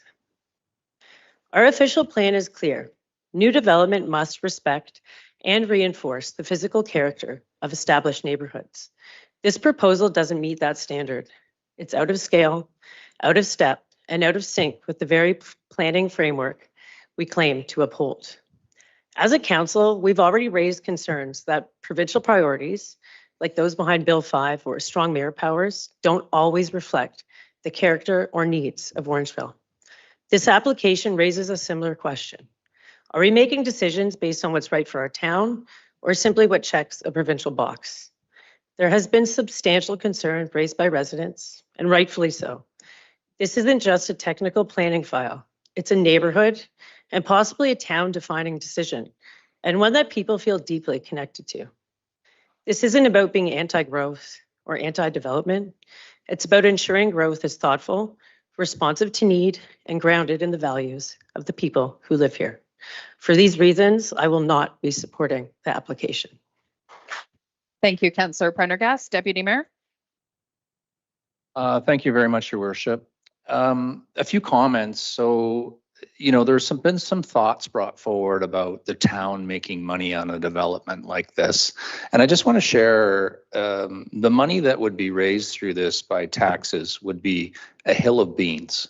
So it makes no difference to me if it goes through based on a financial piece or not. And I just want to make that clear. Secondarily, a lot of folks seem to think that council brought this forth. It's council's decision, and what a bunch of idiots that group is for bringing this forth. This is brought forth by a individual who wants to develop a property whom I do not know, and I had nothing to do with it. On top of that, it's insulting when people think that council will enrich themselves based on a developer's decision to come into a community. I can tell you that I will get not a red nickel from this development, nor will any of my colleagues. And if we did, there would be police intervention. So all of that being said, I do want to share a few thoughts. And that is, I am in favor of development. I do want to call out Mark Hicks. You and your firm have done great things for our town, and I thank you for all of your contributions to the point that we got to this evening. I'd offer the same for you, Mr. Ward. Thank you for all of your expertise in the work that you've done on this file. We have areas of town that need improvement. I want gentrification for areas within our town. I favor annexation. I support intensification where it makes sense. Orangeville cannot stagnate. It absolutely needs to grow. And that could be an argument for another day, another time. That said, these buildings are not affordable housing. I do not see how they fit in with the heritage of York Street. Traffic will increase. I love going down York Street. I live on Zina. I frequent through there. It's a lovely place to be. Access to the Townhouse Road, it will be difficult. You can see that on the map. Parking will be tight. Parking will be a problem. We will all get calls about parking being a problem in that area. We have another development in Veterans Way right now that has private garbage collection. It was always set up that way. It's a townhouse development. The people don't like it who live there now. I don't know why the people that would potentially move into this one would want private garbage collection. And why they're getting it is because the garbage service that we provide today for everyone else won't fit down there. Snow storage, they're saying it's sufficient, but it will have to be removed. There's not going to be any room down there, so I don't know where the snow will be. And emergency vehicles, in my opinion, they're all saying it will work. We know it's going to be difficult to maneuver. And you will complain to us about fears for your safety and your buildings and whatnot. There was a very articulate resident who lives on Westdale, Tanya, who said essentially that we'll be setting a horrible precedent. I shared that I live on Zina. I see the connection. I hope everyone else does too. I think other downtown heritage streets will be next, is my point. And then the last piece would be, I think about excuse me here while I get my notes. Kathy, who lives at 12 York, very articulate. Thank you for being here, and talked about, basically people don't care. We all care. The very fact that you're all sitting here tonight says you care. The fact that I'm making less than minimum wage to listen to everyone says that I care too. Care about my community. You should all note, and it's in the package, and I hope you all read it, that our MP, our federal MP, put a letter in supporting this development. And I hope you'll all remember that in the future, that MP put that letter in. And if you haven't read it, I suggest you read it. And he challenged this group to be leaders in our community. Well, I take great offense to that because I plan to lead tonight. And my plan is to not pass what I think is one of the most strange developments to come to our community. And if I could, my last comment would be, I would hope that the people who are developing it would see that there's a group of people who care. And yes, you could go on to the next level. But why work to enrich yourself when so many people care that you don't do what you're planning to do? So I look forward to next steps, but tonight I'll be voting no. Thank you, Deputy Mayor. I will now turn to Councillor McIntosh, who is typically to my left, so we were going to stay in that order. Councillor McIntosh, I'll turn it to you, and you should be able to see him on the screen. Thank you very much, Mayor. I'll give this a try before I lose my voice. I just want to thank staff that have worked so hard on this. Regardless of the decision tonight, we listened to everybody. We listened to staff. We respect staff, and we heard you. The decision we make, if it does go against your recommendations, please don't take that as a slight, because it's not. It's what this council decides, and I will also be voting no. Thank you. Thank you, Councillor McIntosh. Councillor Sherwood. Yes, Your Worship. I don't have anything prepared, but I just wanted to mention, first of all, the development itself doesn't sit well with me for having a private roadway on that small street. Obviously, being the chair of Heritage Orangeville, to me, this type of development does not fit in with the heritage characteristic of that street. I would have hoped that instead of asking for an R5 zoning, that they could stay within the R2 zoning. And if I had a semi proposal in front of me here, I would likely support that, because a semi could probably fit in that neighborhood quite nicely. But I'm going to tell you, I do not support 12 units going in there. I want to thank Mr. Ward. I know he has brought forward the planning policies, and I don't want anyone to be angry at him for recommending that. He's doing his job. He's done a very good job of his job, and he's only trying to present to us what actually are the facts. However, sitting here, I feel that I represent the 1,400 people that signed a petition against this development. And as an elected official, I am going to be speaking on behalf of those 1,400 that were against, and I'll be voting no. Thank you, Councillor Sherwood. Councillor Stevens. Thank you, Your Worship. Council are voted into these positions to make decisions based on knowledge, policies, recommendation, and what's best for the town of Orangeville. Before tonight's meeting, I didn't know how my colleagues were going to vote. This is a very important decision now and for the future of Orangeville. Council are tasked with many duties every day. Today's about housing. Orangeville needs more affordable housing. Question is this the neighborhood to add townhouses in amongst historical and heritage homes? Council has to weigh the needs over the wants and support growth and development. Staff has made recommendation to add 12 townhouses onto York Street. As I said, I've been elected by this community. I've listened to both who are in favor and who are not, and as well as staff. And in my opinion, this development doesn't fit into the charm on York Street, and I cannot support the recommendation, and I'll be voting no. Thank you, Councillor Stevens.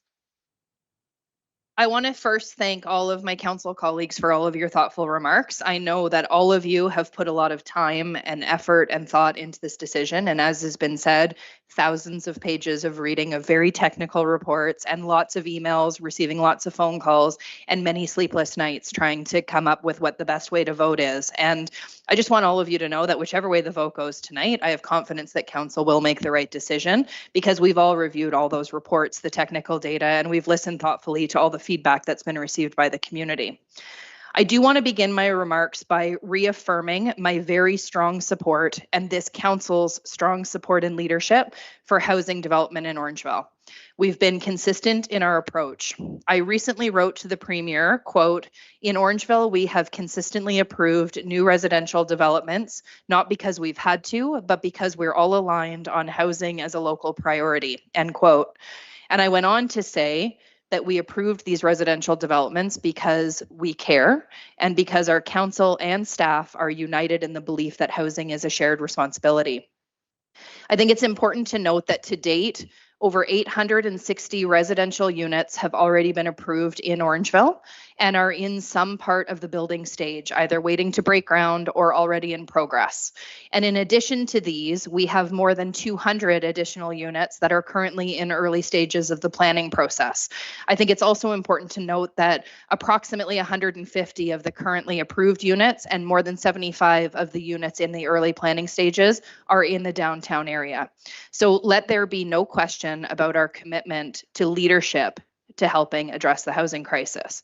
But housing is not our only responsibility. We also have a duty to protect our environment, to listen to the voices of our residents, and to preserve the very character that makes Orangeville special. And that includes protecting our heritage neighborhoods. This proposal, while creative and well-intentioned, in my humble opinion, is simply not the right fit for this location. York Street is a unique and historically significant part of our community. I do want to thank the applicant for their efforts and acknowledge that this type of development would very much be appropriate in another area of town. We've seen it work on Town Line, we've seen it work on First Street. We do need a greater mix of housing types, townhomes included, and I support that mix being thoughtfully integrated across the community. But planning decisions have to be contextual. They have to reflect not just what we can do, but what we should do, given the character, history, and future vision for each neighborhood. I would be remiss if I didn't acknowledge my concern that an approval of this development risks setting precedent that could open the door to further erosion of the character and streetscape on York, Zina, Wellington, Bethia, and other heritage corridors, areas that we celebrate and promote as part of Orangeville's identity. I do also need to acknowledge the larger provincial context that we're all operating in. Everyone who's sitting at this table understands that voting against this development may very well lead to an appeal at the Ontario Land Tribunal. And yes, it is true that we may not win that appeal. But personally, I cannot let that possibility prevent me from standing up for this community and for our right to plan thoughtfully and with a local lens. I do want to thank our extremely professional planning team who have done an exceptional job ensuring conformity to provincial policy. Planning decisions need to be more than just conformity to provincial policy, though. They also need to reflect and conform to the values, character, and aspirations of the local neighborhoods and communities that they directly impact. There seems to be an increasing tendency to override municipal decision-making in favor of a housing over everything else approach, and that's doing little to ensure that true community development is actually being prioritized. We're the ones who know our towns, we're the ones who know our residents, and we're the ones who are best positioned to make planning decisions that reflect our values, our needs, and our shared vision for the future. Our voices must matter at that table because without them, community building becomes something that is being done to us rather than something that's being done with us. So while I fully support development, after much thought, care, and hours of consideration of all of the data and all of the comments received, I cannot support this specific application. I believe we have the ability to both build homes that we need and preserve the charm that makes Orangeville unique and special. So with that, I will be voting no to this development. Were there any additional comments by members of council before I call the vote? Councillor Sherwood? Yes, I'd like a recorded vote, please, Your Worship. Okay, we will call a recorded vote. Madam Clerk? Just as a reminder too, that a vote of yes is in support of the development and a vote of no is a vote against the development. Thank you. A recorded vote was called on item 10.2.3.1 by Councillor Sherwood, and we will start the vote with Councillor Sherwood.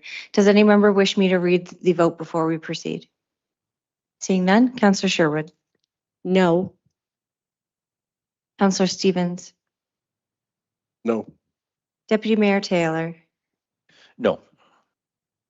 Councillor Andrews. No. Councillor McIntosh. No.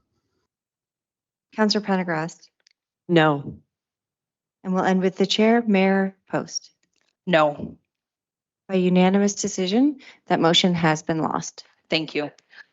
With that, and before we continue, we will take a 10-minute break.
Okay, welcome back. Thank you, everybody. We're now going to move into our consent agenda.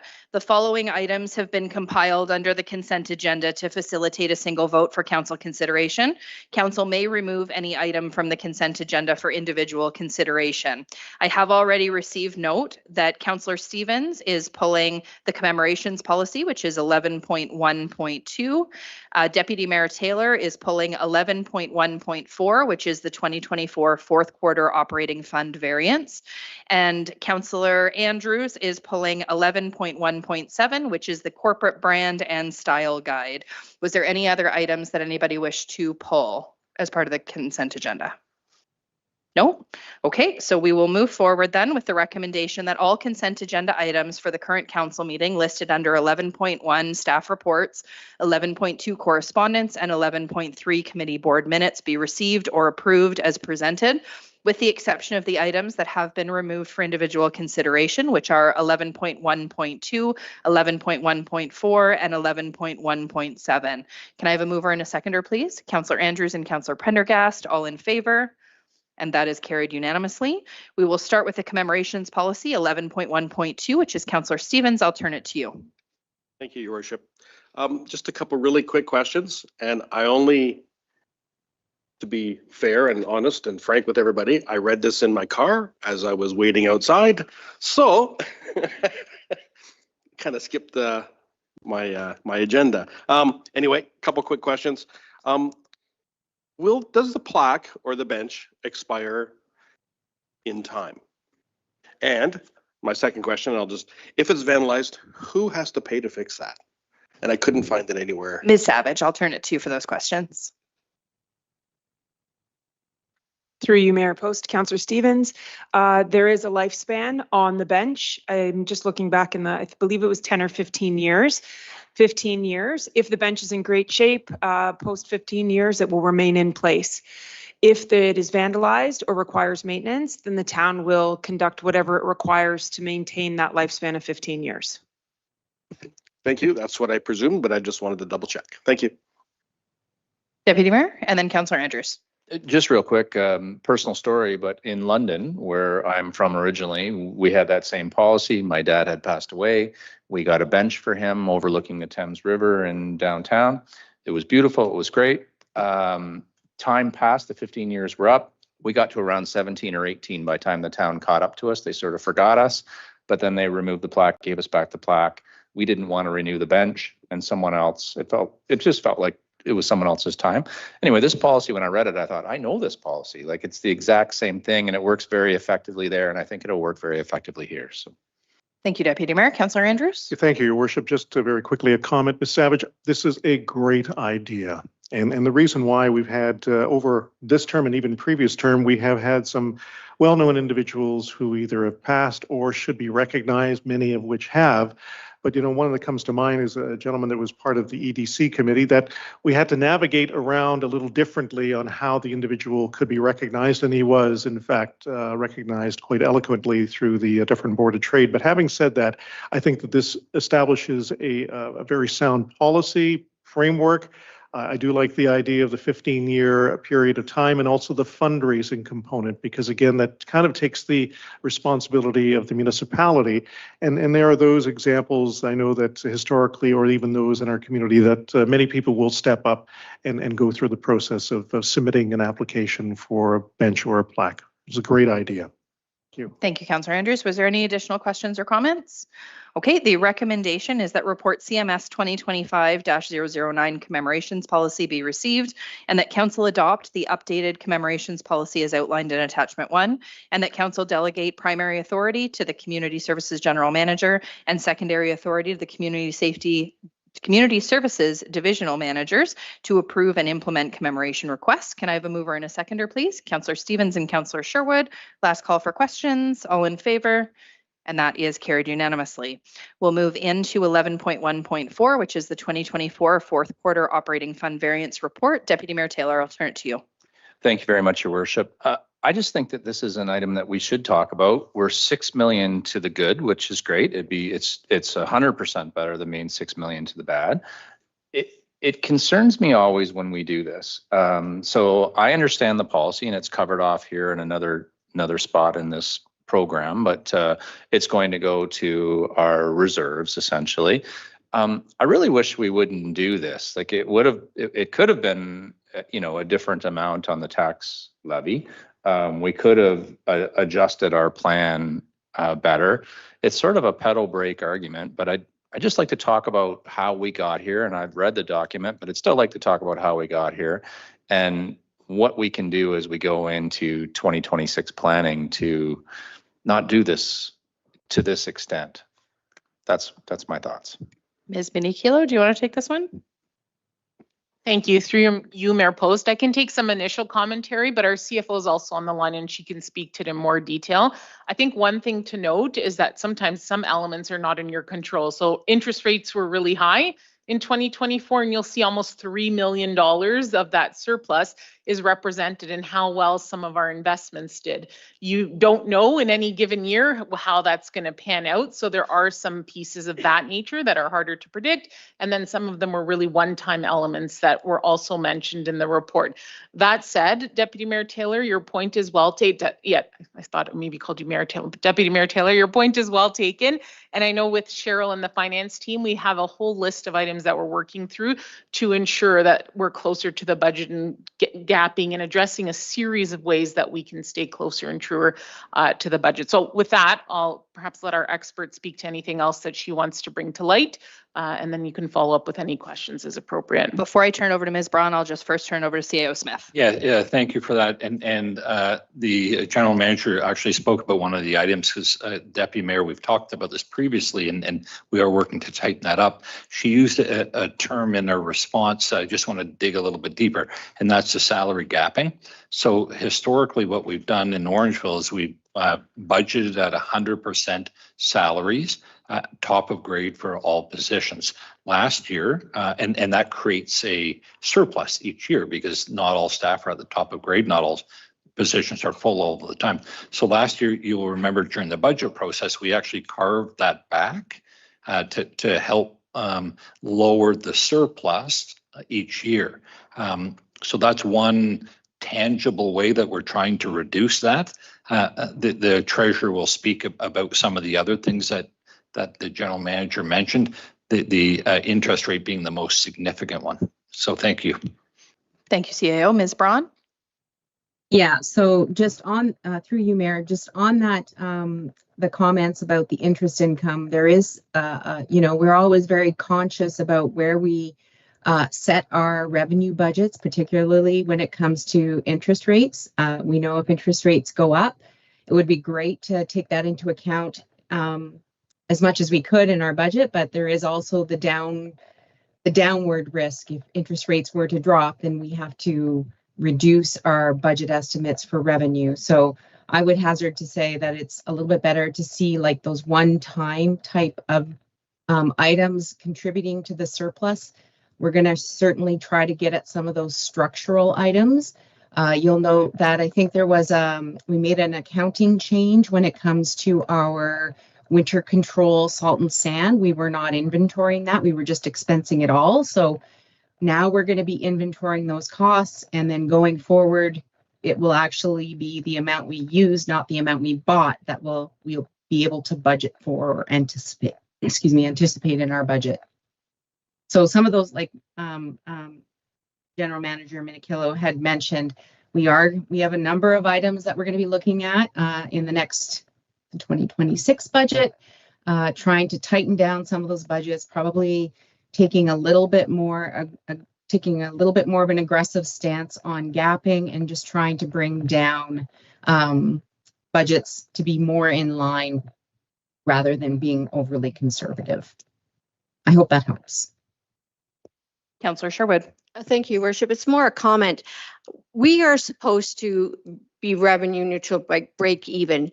If we were sitting here as a business, a private business, I would be thrilled that we had a profit of over $6 million. I consider this a profit. We're using the word surplus.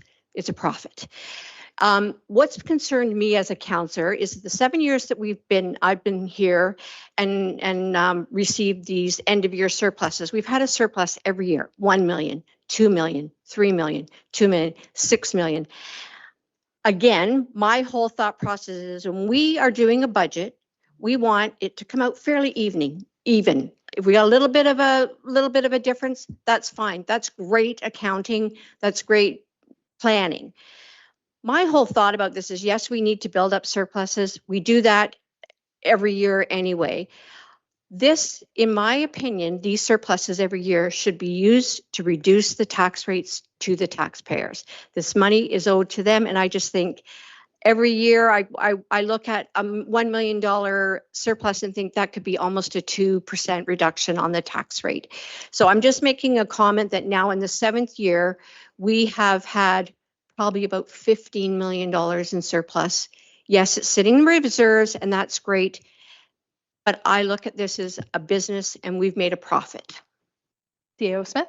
Yeah, I just want to comment on that through you, Mayor, and that's a valid perspective. I want to share something that we spoke about briefly during the budget process, and that's two things. Number one is $1 million sounds like a lot of money. It is a lot of money, but our budget is a big budget. So that the percentage of variance is actually quite small when it's $1 million. When it's $5 million or $6 million, that variance is obviously getting bigger.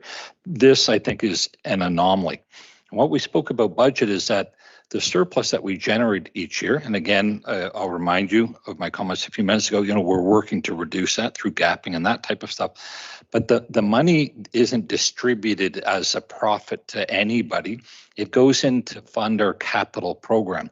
We know that our capital program is underfunded. So in theory, if we didn't have a surplus, our capital budget program wouldn't continue because we don't have enough funds going into that capital budget to support the infrastructure we need. So the option really is one of the options, and the treasurer can add others if she's got some. If we tighten the budget up, that means we tighten the surplus up. We'll have less money at the end of the year to go into our capital budget. We won't have enough money in our capital budget. So if we tighten our budget up, we're going to have to add more money into the budget specific for capital. So transfers to capital. So we could lower the tax rate to have less of a surplus, but we would increase the tax rate to fund the capital program. Does that make sense from that perspective?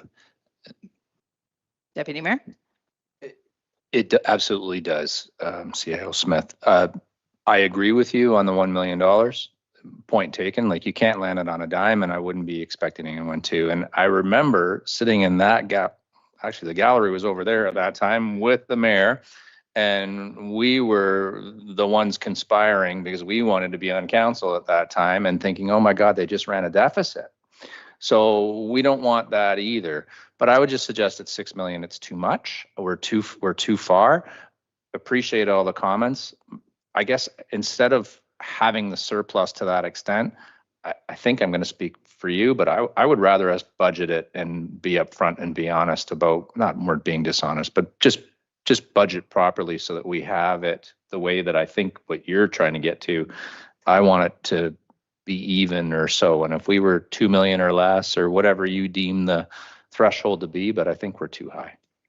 Yeah, through you, Mayor. Those are all fair comments. We've got a very smart and accomplished treasurer helping us through our budget. We've got some experience under our belt here now, the senior leadership team. So I think our budgets will come in tighter. And I agree with you 100%. We should be properly or better funding our capital program specifically rather than relying on surpluses. Ms. Braun, do you have anything else that you wanted to add, or does that cover everything? Through you, Mayor Post. No, actually, David took the words right out of my mouth. There would be opportunity to repurpose some of that budget capacity to fund our capital program, because if we don't, we're going to be increasing our debt load in future years. Was there any additional questions or comments? I think the only comment that I wanted to make is that over the last 6 to 12 months or so, we've seen a lot more policy framework coming out of the financial division of the town of Orangeville. And I think that that will continue to strengthen all of the work that we do when it comes to surpluses and deficits and budgeting in general. So thank you all to your team for everything that you've already done to enhance those policies and make sure that we're moving forward in a stronger way in the future.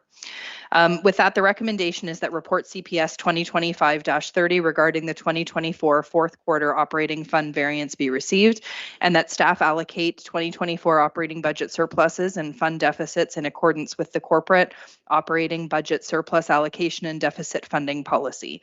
Can I have a mover and a seconder, please? Councillor Prendergast and Councillor Andrews, all in favor? And that is carried. We will now move into 11.1.7, which is the corporate brand and style guide. Councillor Andrews, I will turn it to you. Thank you so much. Truly appreciate the opportunity to speak to this, and this will be directed to GM Mincello. Thank you very much for your team for providing this document to council. For those of us who've had corporate roles over the years, this is something that I'm quite familiar with, and in fact, I truly appreciate the detail of this particular document as much as it's kind of in its draft form before it comes back and will be implemented for staff to utilize. Can you refresh my memory on the, as I call it, our calling card, our logo, the process that was in fact done to get to this design? And again, I'm just trying to, I was going through notes and I don't remember anything being discussed about that, and I may have missed it or may have just lost the file, but can you just refresh my memory, and or maybe the manager of, corporate communications might be able to fill us in on that? Ms. Minikila? Thank you. Through you, Mayor Post, I will take a crack at that, Councillor Andrews, and then our manager of corporate communications is on the line if more is needed. What the original intent was not to redo the logo, but to honor what we had and bring a lens of accessibility to it. So you will see the original 3 elements that we're dealing with there: the hills of the headwater, the cultural and historical identity of the town, and also the green space and the importance of nature are all still there. However, when we use that document in various scales and the color, that logo at various scales, when it gets smaller, it's very imperceptible and hard to read. Yes. And with accessibility requirements, we realized that our logo was not accessible and that we needed a refresh. So it's not a rebranding of the town. We accept that, and it's a wonderful logo that's very thoughtful. It just needed to be updated from an accessibility perspective, but simplifying the logos. And then color contrast was another element of it. And then just some unifying elements that when we had an opportunity to look at it as a whole, can we center it a little bit more? Can we create a unifying arch and take that opportunity to put really our best foot forward? All of this was done in advance of the update and refresh to our website to ensure that any work that we do going forward remains accessible. Great response to that. And again, I'm thinking of my colleague, Councillor Stevens, as well as myself. Councillor Stevens with accessibility, and also from an EDI lens, it really does in fact support that particular piece. And then lastly, I think that, the calling card, it is a refresh, and it's not a rebranding, it's a refresh that I think is respectful of our history. It's respectful of, the, future forwardness of our community. And I think it really ends up sending a real clear message that it is visually striking. And I also lastly wanted to comment, I appreciate the other branding that we have, for example, the Love Orangeville, and of course, the library itself still remaining independent, but at the same time, the style guide will help departmentally many people within the organization for consistency of the messaging. So again, thank you for your team for putting this together, and I'll look forward to the final report when it does come to council. Councillor Sherwood. Yes, thank you, Your Worship. I personally am not a fan of the new font, but I realize we have to, comply to, the things you mentioned. I just want to know, why are we changing our slogan from historic charm, dynamic future to dynamic future, historic charm? Why did we have to switch that around? Why couldn't that remain the same? Ms. Minikila? Yep. Thank you. Through you, Mayor Post. Thank you for the question, Councillor Sherwood. Part of it is the heritage of the town is absolutely paramount. I think we saw that play out in tonight. No one would ever take away from that or say that those aren't key characteristics of the town. But a dynamic future also includes heritage. So we much of what we're doing is becoming a future-ready town, investing in the future of our residents, in accessibility, and evolving with heritage as the charm of it. That's the foundation. So it felt like the future also includes heritage, and so why not be future-focused while acknowledging the historic charm? So that was the piece of it, and it was a slight nod to say that, you know what, we can do both and still be focused on the future while protecting the heritage without necessarily the historic charm coming first. It's more about a holistic sense of the future, including heritage in that, but future means so many things, and a dynamic future can include heritage. So it didn't need to be secondary to heritage from that perspective. That said, you know, council can give staff further direction on that if there are strong feelings about it. But from a comms perspective, it was felt that we could lean into how we move the town in a future direction while still embracing and celebrating and respecting that heritage.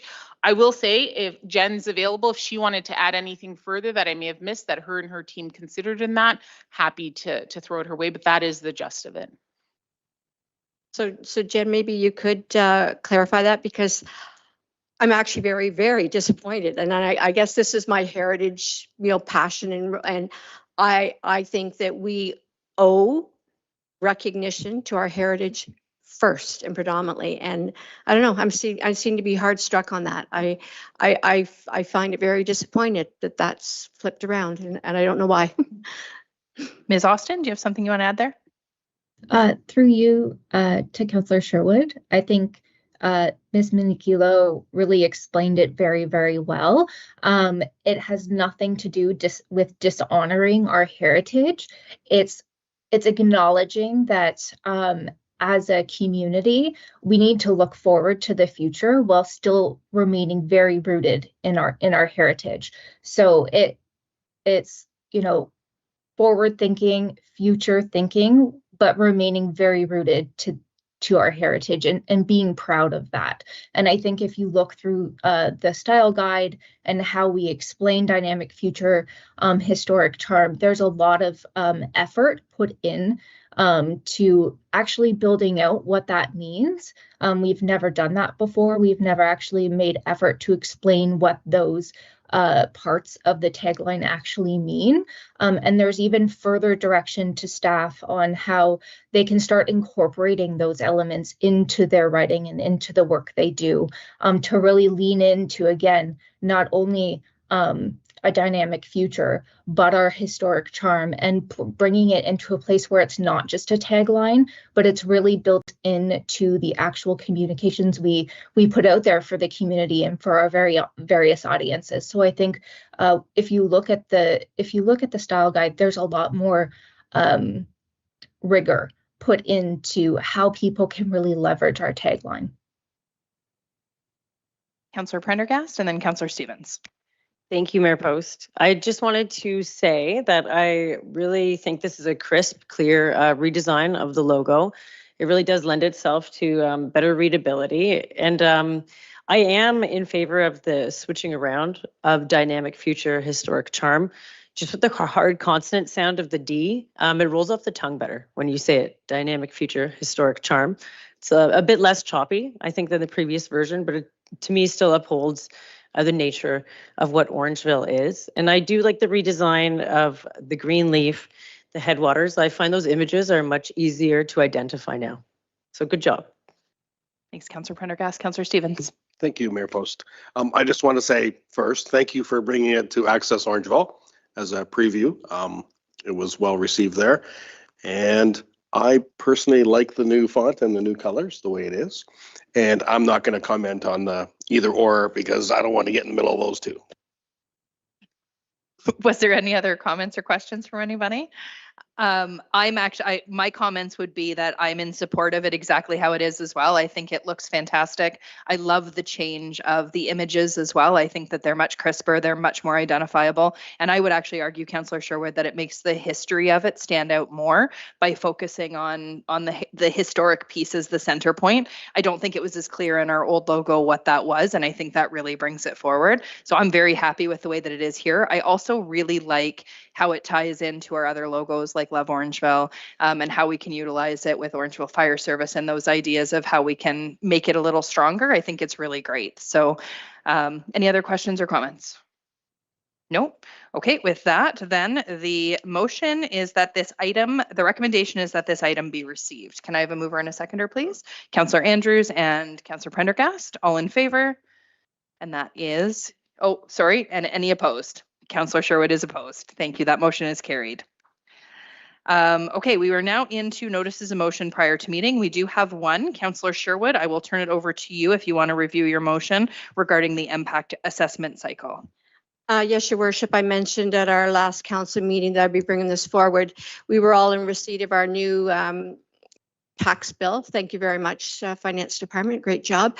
And it's so disheartening to know that, you know, I look at that assessment value on my bill and it's a 2016, like 9-year outdated assessment value. So I think we need to get this government to give them a little boot in the butt and get them to get out there and get this whole province reassessed, just so everybody knows it's not just the town of Orangeville that has a 2016 assessment value. It is province-wide. So with that, I'll read my my motion and hopefully my colleagues will support me. Whereas the assessment cycle is an essential process for maintaining the fairness and predictability of property taxes in our province, and whereas the pause in the reassessment cycle has created uncertainty and instability in property taxation, impacting both residential and commercial property owners, and whereas the government has delayed an assessment update again in 2025, resulting in Ontario's municipalities continuing to calculate property taxes using 2016 property values, and whereas both current and outdated assessments are inaccurate, increased volatility, and are not transparent, and whereas frequent and accurate reassessments are necessary to stabilize property taxes and provide predictability for property owners, residents, and businesses alike, whereas that the MPAC, Municipal Property Assessment Corporation, recognizes the importance of ensuring accurate evaluations for all properties within the province of Ontario, and whereas the government has announced a review of the property assessment and taxation system with a focus on fairness, equity, and economic competitiveness, and therefore further deferring new property assessment valuations. Now therefore be it resolved that the Council of the Town of Orangeville hereby calls upon the Premier to promptly resume the assessment cycle to ensure the stability and predictability of property taxes while the government conducts its review of the property assessment and taxation system, or respond with an alternative method for every municipality in Ontario to achieve fair taxation, and that the Town of Orangeville Council requests that all municipalities in Ontario apply pressure to the Premier and ministers and their local MPP to resume the reassessment cycle immediately, and that a copy of this resolution be forwarded to the Premier, applicable provincial ministers, the Association of Municipalities in Ontario, MPAC, and all municipalities in Ontario for the consideration to make changes as quickly as possible. Do I have anybody that was willing to second my motion? Can I have a seconder, please? Councillor Stevens, was there any questions or comments on this motion? No, seeing none. I just wanted to make a comment, Councillor Sherwood, that I think this is an excellent motion, very well written, and I think that it covers exactly what we're trying to do. So well done on your part. With that, I will call the vote. All in favor? And that is carried unanimously. Was there any notices of motion at tonight's meeting? Nope, seeing none. We will move into announcements. Deputy Mayor and then Councillor Andrews. Thank you very much, Your Worship. Just really quickly, in the section where we review all of our committees, there is talk of the Community Improvement Committee, and I wanted to call out something very exciting that happened in town, and that is that big restaurant within our town took advantage of the facade grant that's done through the Community Improvement Group. And so the Bluebird across the street from Town Hall looks absolutely fantastic. And why I'm mentioning it's not a plug for a restaurant, it's a plug for the Community Improvement Program, because many of the businesses on Broadway, and not just Broadway, but other areas within town, are eligible for the Community Improvement Grant. And there is money sitting in there that is not being utilized to its full extent. And there's a committee that is struck and really wants to hear from you and take your input in. There won't be much action going on over the summer, but we'll be back at it in the fall. And if you have a chance, if anybody's watching and listening, and council, if you could let the businesses know that that money is there, and the example is that prominent restaurant in town of someone who took advantage of it and is looking fantastic. So thank you. Thank you, Deputy Mayor. Councillor Andrews and then Councillor Prendergast. Thank you, Your Worship. And just before I get into my announcement, I absolutely agree. As the chair of the Economic Development and Culture Committee, this is something that is spoken about regularly. We, of course, support that particular initiative. And you're absolutely right. There are a number of businesses who have taken advantage of the CIP, but also a number who have not. And I think that this is just a great opportunity for businesses, not only the Bluebird, the veterinarian clinic on Armstrong is another example, which that facade looks absolutely gorgeous. So talking about a shameless plug, I did this in our last council meeting. I even did that during the discussion we had on a particular agenda item. The Town of Orangeville's Affordable Housing Task Force, as a reminder, we have our community information open house next Wednesday, June 18th. My Vice Chair, Prendergast, and I will be involved, as well as the members of the task force. This is being held at the Tony Rose Arena Upper Banquet Room from 7 till 9 p.m. A lot to talk about, and we're also looking for community input as well. So it's hopefully going to be a well-attended event, and look forward to the event itself. Thank you. Thank you, Councillor Andrews. Councillor Prendergast. Thank you, Mayor Post. I have two announcements. One is that Sustainable Orangeville is accepting grant applications until July 1st for projects by Orangeville residents or stakeholders, community groups, schools, churches, etc., that have some kind of idea to green Orangeville. All of the information is online. And that this Saturday is the Compass Run for Food. They hope to raise $85,000 for the Orangeville Food Bank.